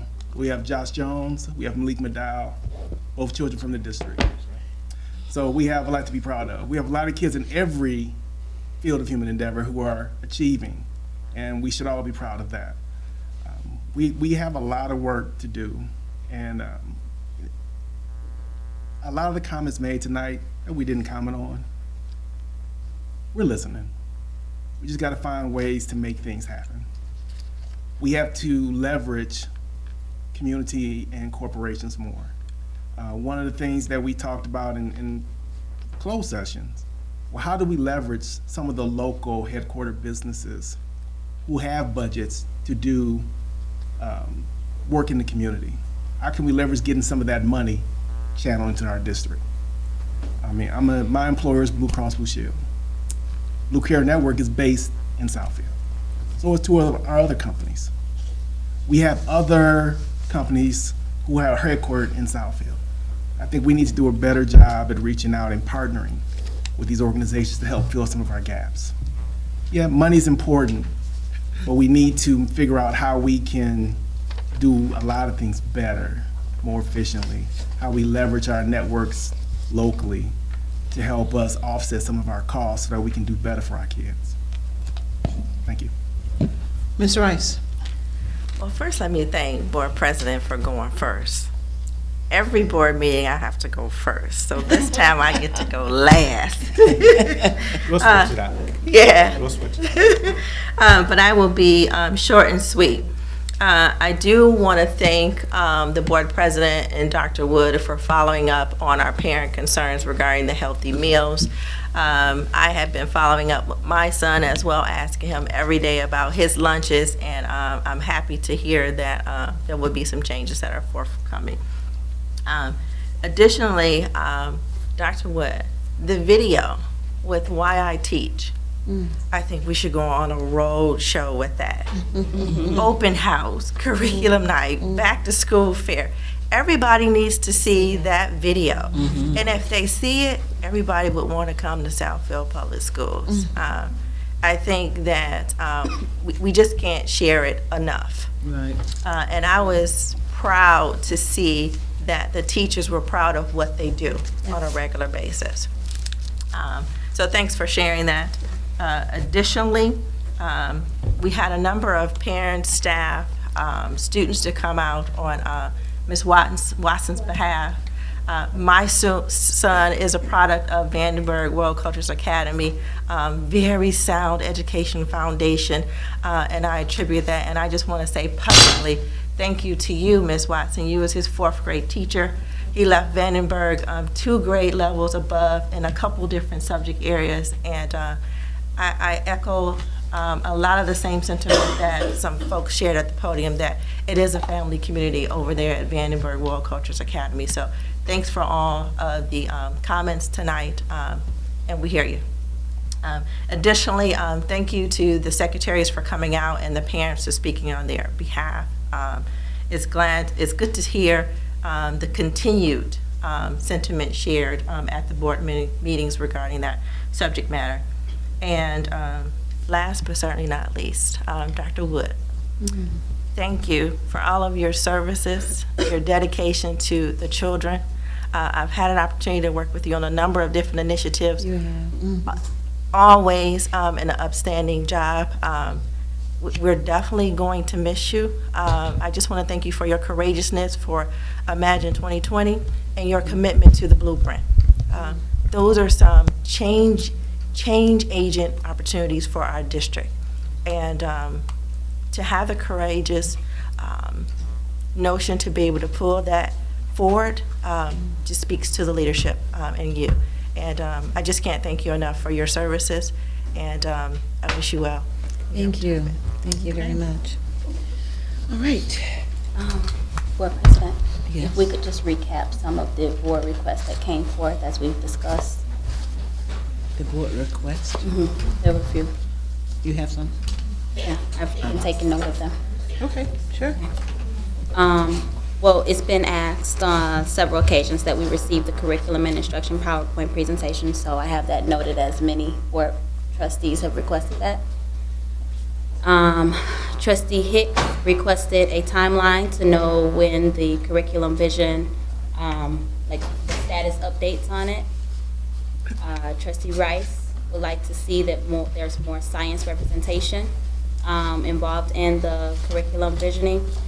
And Trustee Charles requested that our student reps be reminded about getting their nameplates.